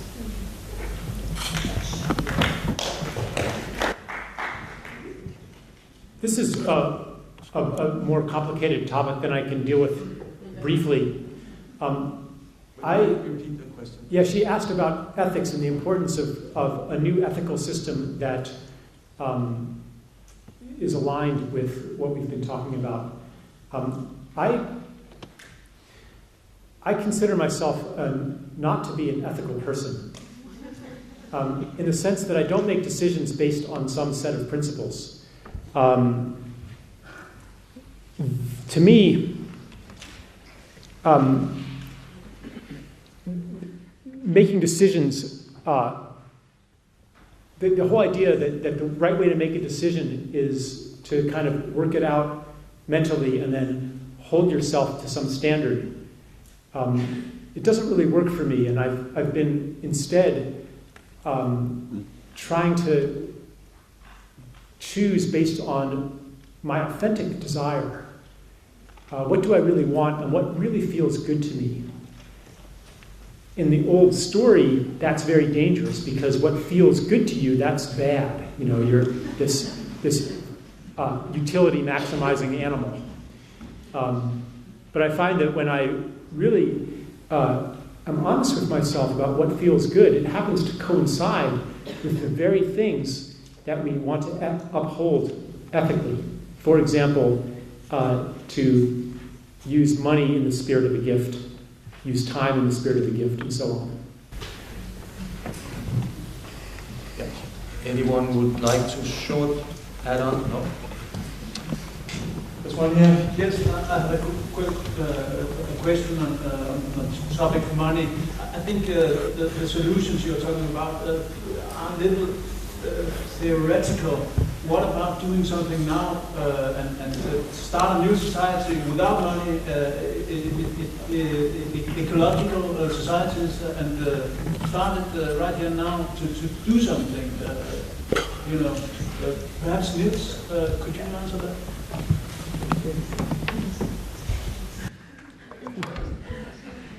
I'm rather pragmatic in a way, but not everybody thinks so. But I think it will be complicated.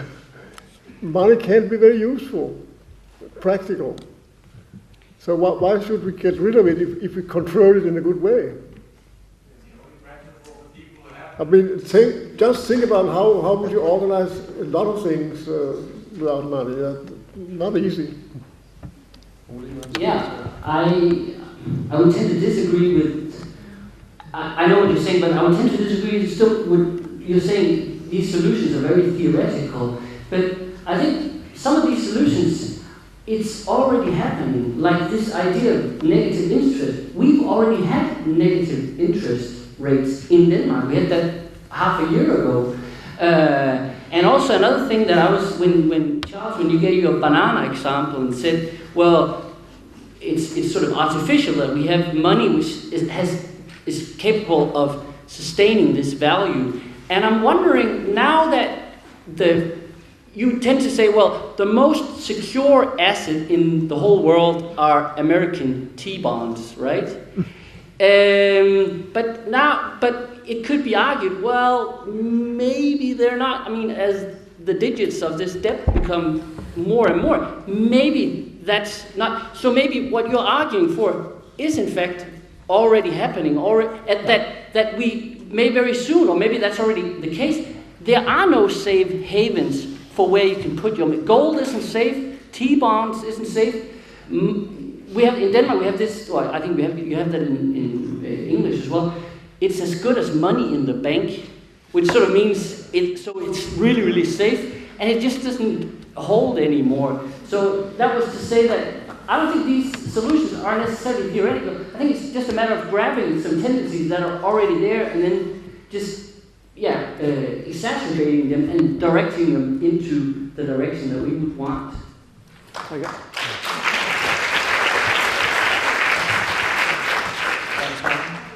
Can't have a gift. Is that on? You have to turn this off. Turn what? Yes, to turn this off. Oh, turn yours off. Sorry.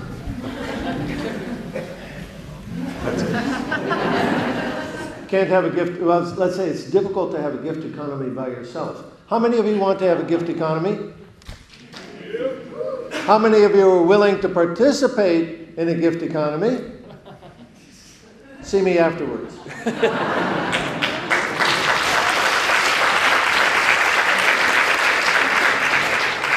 Can I just add? Let me just add also to the idea that of practicality. Yeah, like a lot of the things that we've been talking about almost want to happen already.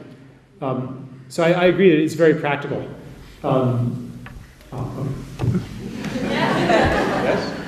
Yes, I think the discussion is moving towards some kind of transition that people can grab onto and take home.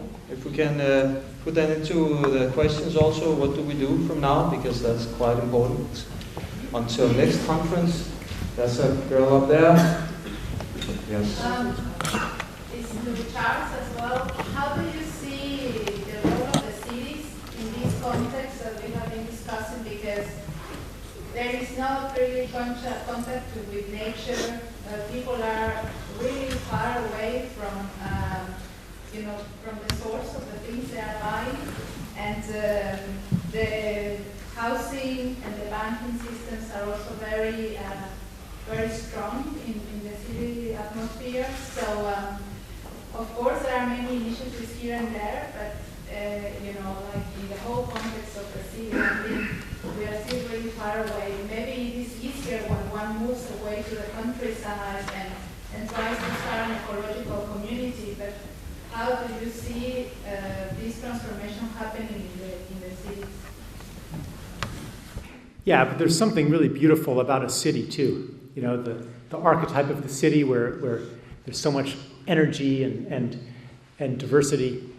But I think that in the future, the cities will fewer people will live in cities. New York City, in 1850 or 1830, had several million people, and it met all of its needs from within, 20 kilometers. Almost all of its needs for food.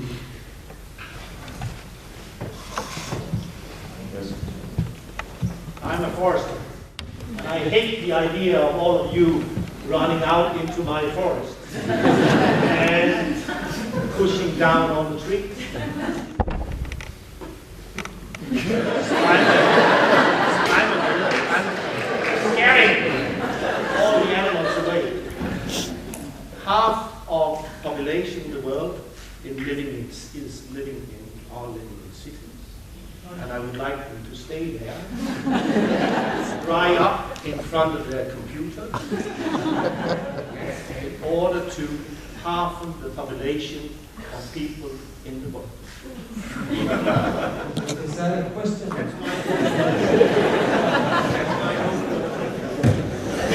And if you want this to happen, if you want to have your apartment or your house for free, you just reduce the number of population, the number of people. Either by putting more into the same room, going back to your parents, and certainly reduce your consumption, because then the system will break down in 2 weeks. But don't ever, all of you, go out back into nature. I'm afraid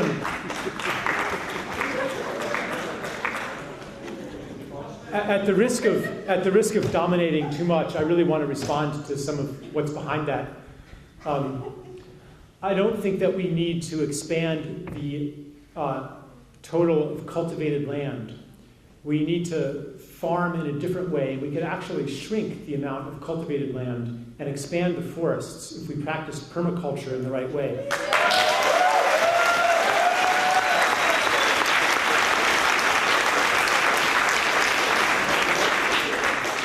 I read an article by a guy who had a permaculture farm in California, and he produced a yield 8 times higher than, not the average, but 8 times higher than the Department of Agriculture said was possible. However, these agricultural techniques, even though they're much more efficient, they produce much more food per hectare, they produce a lot less per unit of labor, which means for them to work, many, many people have to go back to the land. Not half, but instead of 1% of the population being farmers as today, maybe 10 or 20% need to be farmers. Okay.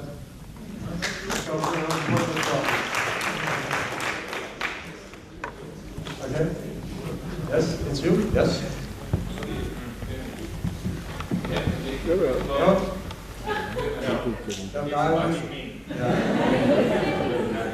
The violent guy, yes, please. All right. In regards to your take on the self and other, there's something called the immune response system, and it's very violent against invaders who cause disequilibrium in the body. And there is a cancer on this planet which is moved by jealousy and greed. Okay, and it's called, capitalism. Especially the people who have a lot of it concentrated. Okay, and they have very, very strong vested interests that are proprietary and so on.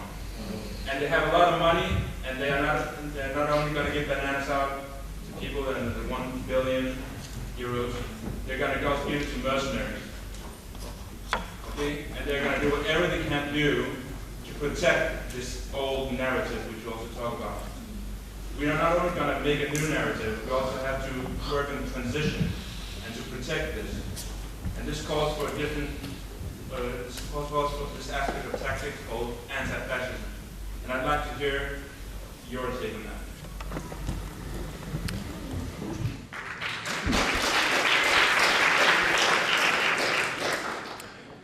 Okay, so first, I don't think that the problem is the greed of the people in charge. I think greed is a symptom of the perception of scarcity. Greed only makes sense if you are living in the perception of scarcity. If you're living in the perception of abundance, then why would you be greedy when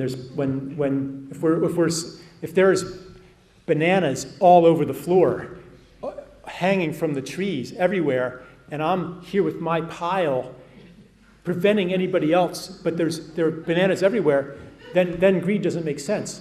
But we live in a system that you're calling capitalism that creates scarcity and therefore generates the response that we call greed. So while I agree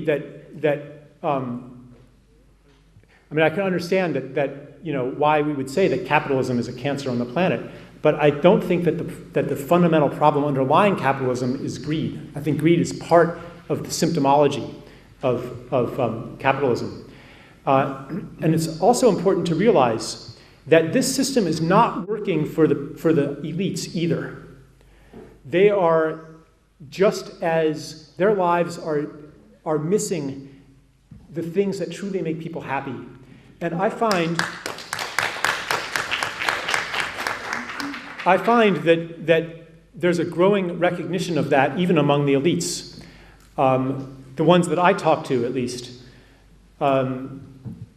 understand that this system cannot last forever, and they want to find a way out as well. So to me, the question in anti-fascism becomes not how do we overcome these people in power. That's a recipe for despair because they have a lot more power than we do. They have a lot more force than we do at their disposal. But how do we create conditions? Well, but the means of organizing, the media and everything, the whole propaganda machine is in their hands as well. To me, the question is, how do we create conditions that they are able to let go? So how do we disrupt the story that they're living in? And direct action is one way to disrupt the story. The story of direct action is one way to disrupt the story. And then how do we ease the passage into a new story? I find that when people are attacked, they become defensive and they cling all the more tightly to their old story.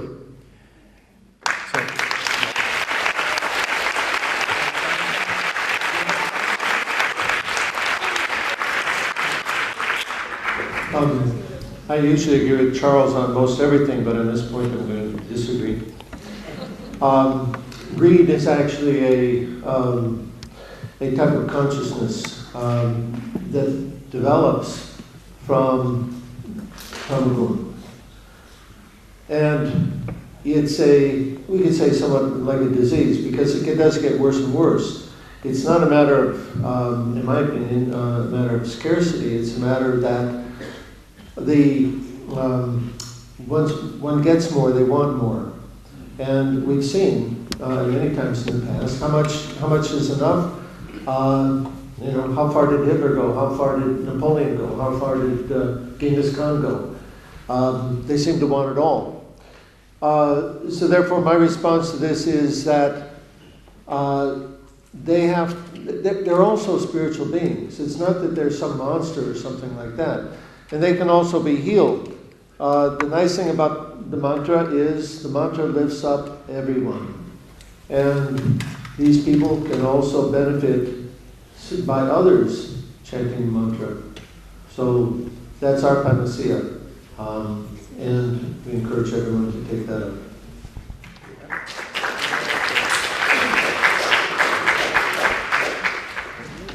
I have a question for Dhanesvara. So, is there no place for indignation at all, or do I get it wrong? Indignation? Anger, indignation. Indignation is a result of a feeling of injustice, that I've been wronged. We have to understand that the world is actually a perfect place.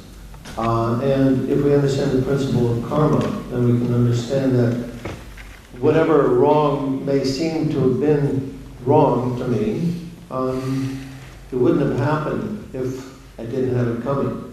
Many times that's difficult to accept. But if we consider that we've been here many, many lifetimes, that there's a lot of karma that we all carry around, then it makes it easier to accept that. The way to heal that is to forgive. And by forgiving, accepting whatever has come to me, that's my lot to bear in life, and forgiving others rather than wanting retribution, that's the way to heal.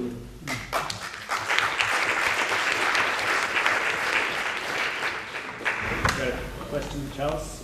What do you say to people who say that solving the money system is too hard and too complex to explain to everyone? And in the face of climate change, we should just go for the easiest solution, say the green economy, and then once we've got carbon emissions down, we go for the bigger systems.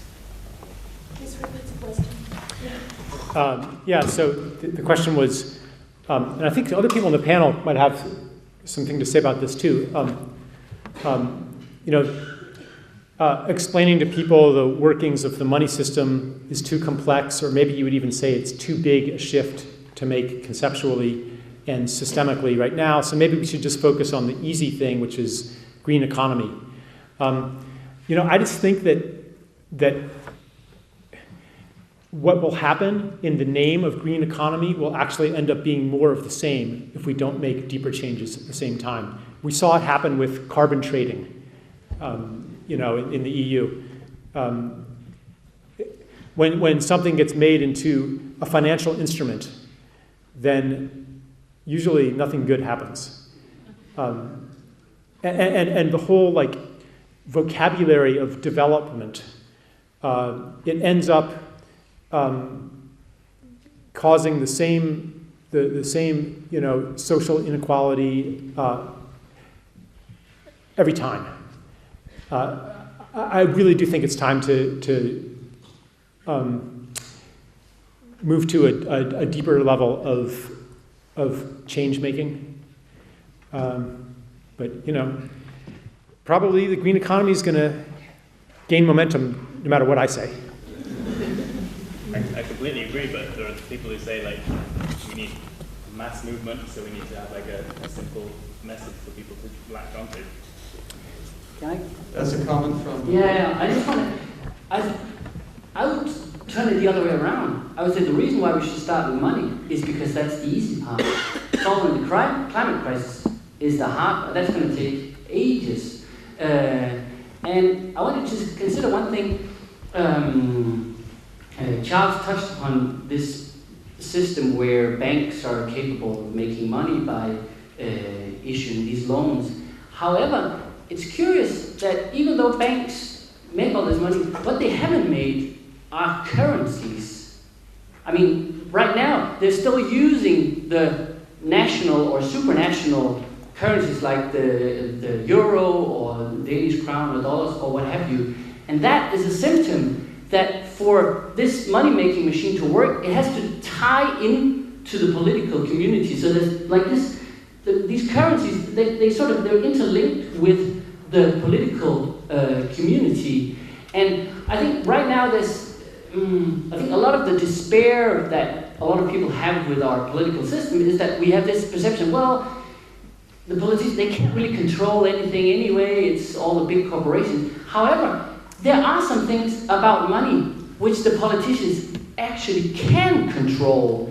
So that's where they should start. And I think what we need, that also ties back to your question about how to, I think what we need to tell the politicians, we have to make them aware that they actually do have this power. Because they don't think they have this power, but they actually do. So just to conclude, I would say start with the money, because that's the easy part, and then we can move on with the other things.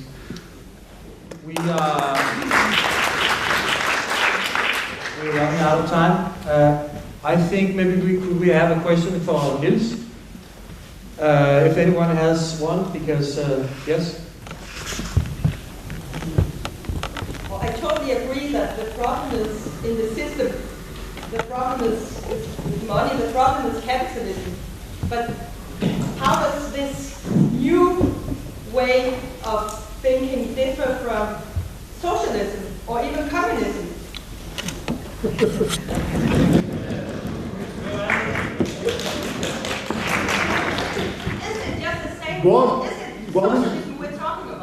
What is wrong with socialism?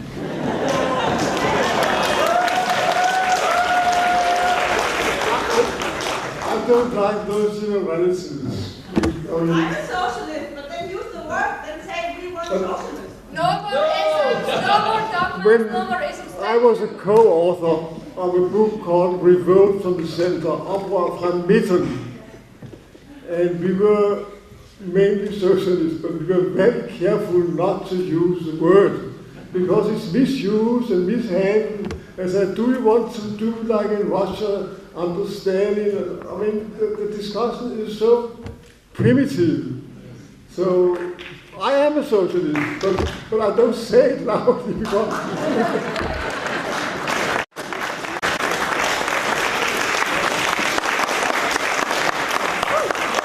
also a scientist, so I want to be exact about what I'm talking about. I think we're about finishing now. I just mentioned one further thing. In this book, Oprør fra Midten, Revolt from the Center, we introduced for the Danes the concept of basic income, borgerløn. And that was really the thing that really interested people most. And I'm sorry that this basic income has become an international thing. But in Denmark, it's not really interesting anymore. And in a rich country, basic income is a very interesting and important thing. And I was very happy to see that more people who writes columns in Information, he said, I want new stories, important stories. And I think basic income, he said, is one part of the new story to give people freedom, not to be very wealthy, but to give them freedom, and the rich country can afford that. But it's a long story. But I think you should look back in Revolt from the Center, because we had lots of discussion about basic income. And I think the time will come again, and I will say more.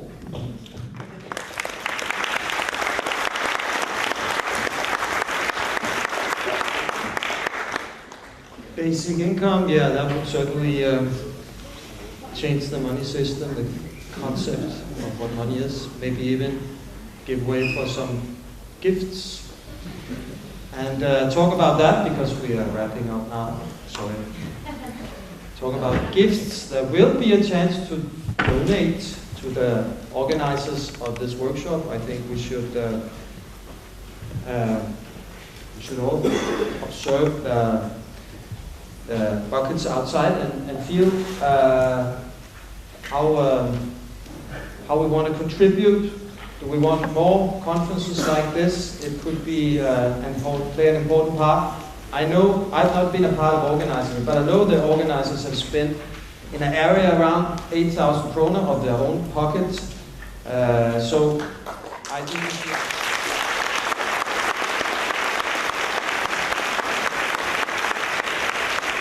I hope you all contribute. It's Occupy Denmark, Crisis Mirror, and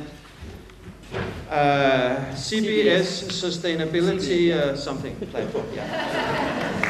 I have some other announcements that I was told to give. The first and foremost, there's a dinner opportunity at Carlsberg at something called Haven, New Carlsbergvej 68, 18 at 6 o'clock p.m.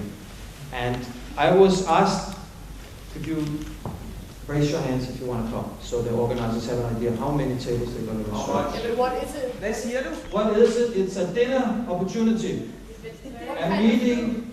What kind of food? I'm not sure. Meatballs. I'm sustainable meatballs. I have no idea. But if you like to just meet up there, I'm sure you can have an organic coffee. At least for the social aspect. I don't know. And tomorrow morning there's a workshop in Studenterhus at 12 o'clock, continuing some of the aspects. And there's a demonstration Saturday, 25th, 3 o'clock at Christiansborg, for peace and against GMO. I hope it wasn't the other way around, but I think it's in favor of peace on Earth, yes. And against GMO and consent.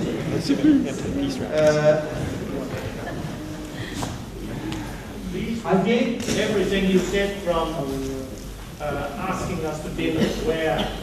Yeah, we Carlsbergvej 68. It's not far from them. And I know there are some of the organizers want to hand out something.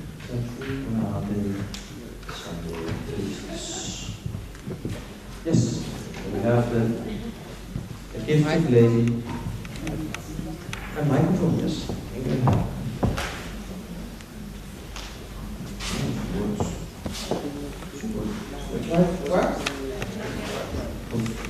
Yes, thank you very much on behalf of Transition Denmark and Occupy and all of the helpers here.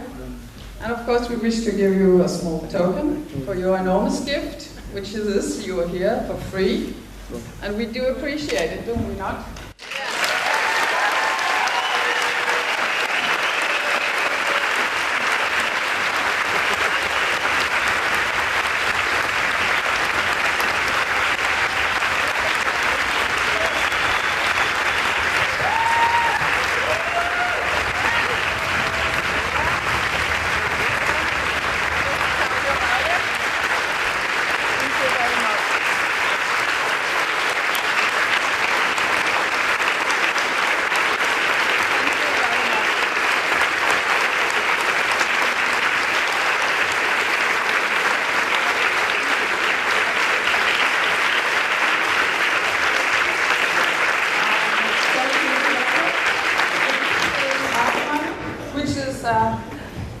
Human currency, as you have heard. Everybody here can be an artist, and everybody here can go abroad, and you can even stay one night at somebody's place for one art money. It's great. Anywhere in the world. In Africa, a man is paid 100 kroner per each art money, as I am in Denmark. That is fair trade. I also wish to give you a gift because you are here as well. Back to you. Thank you.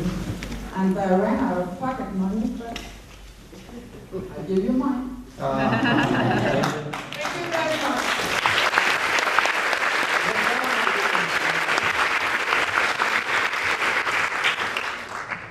Okay, this is not over yet.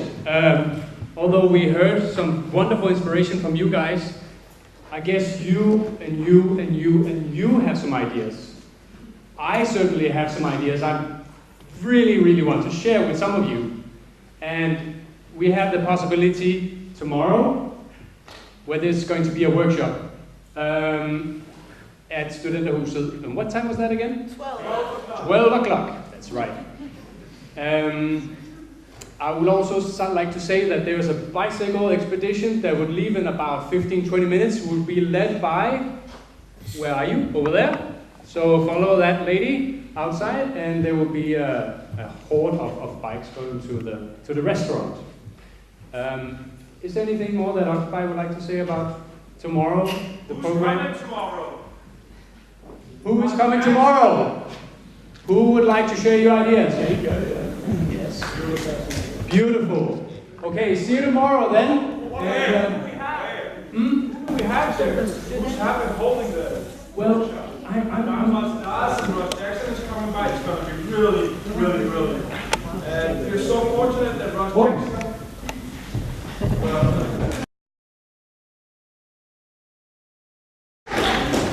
Hi, yeah, thank you so much, Lars. I'm Morten from Occupy, and I thought it would be too bad if we didn't recognize that Dhanesvara is coming by tomorrow for this workshop, and none other than Ross Jackson. I'm not sure if you know Ross Jackson. This gentleman right here, please stand up.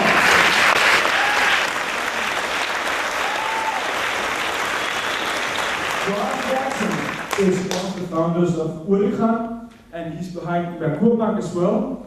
And he's behind the Gaia Trust Foundation, which builds eco-villages all over the world. Ross Jackson lives right here in Denmark, and all of his last 30 years, he has dedicated his life to making this place a better place. It's not that difficult, we just have to work together.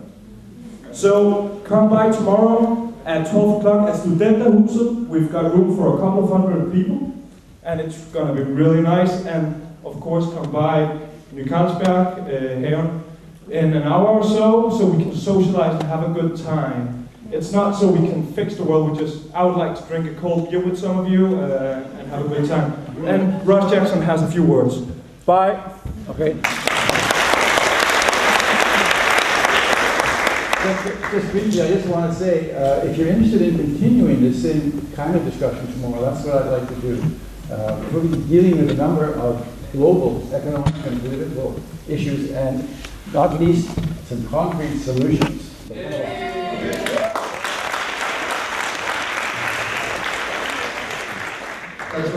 So when I asked who was interested in participating in gift economy, I was serious. I don't know how to organize all of you immediately. Perhaps we can contact through the Occupy organizer. Morten, is that okay? Yep. Through you? Yes. Okay. You have some means or website? We have the conference.occupy.dk and we've got occupy.dk. Okay, so we'll create some organization there. Please check there. And then also, of course, I'll speak about that more tomorrow in my workshop. So if you want to come to that, thank you.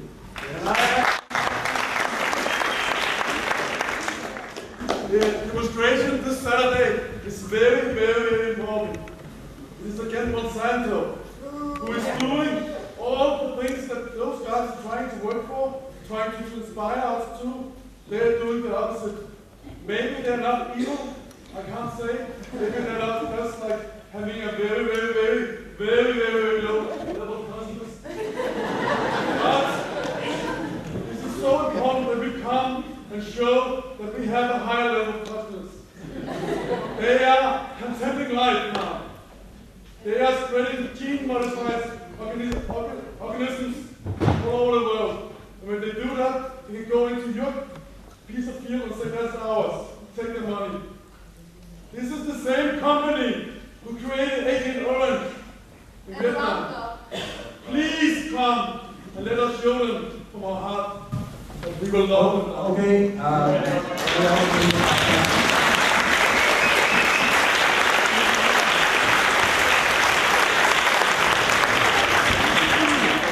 I would have loved to end up with some kind of little meditation, but I think you're all uplifted now and ready to go on and earth and do good things. Thank you for coming. Hope to see you next time.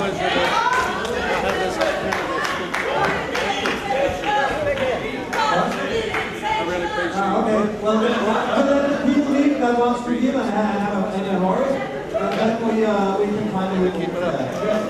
So 2 minutes for people to read. Rob, definitely started the same. I gave you a copy.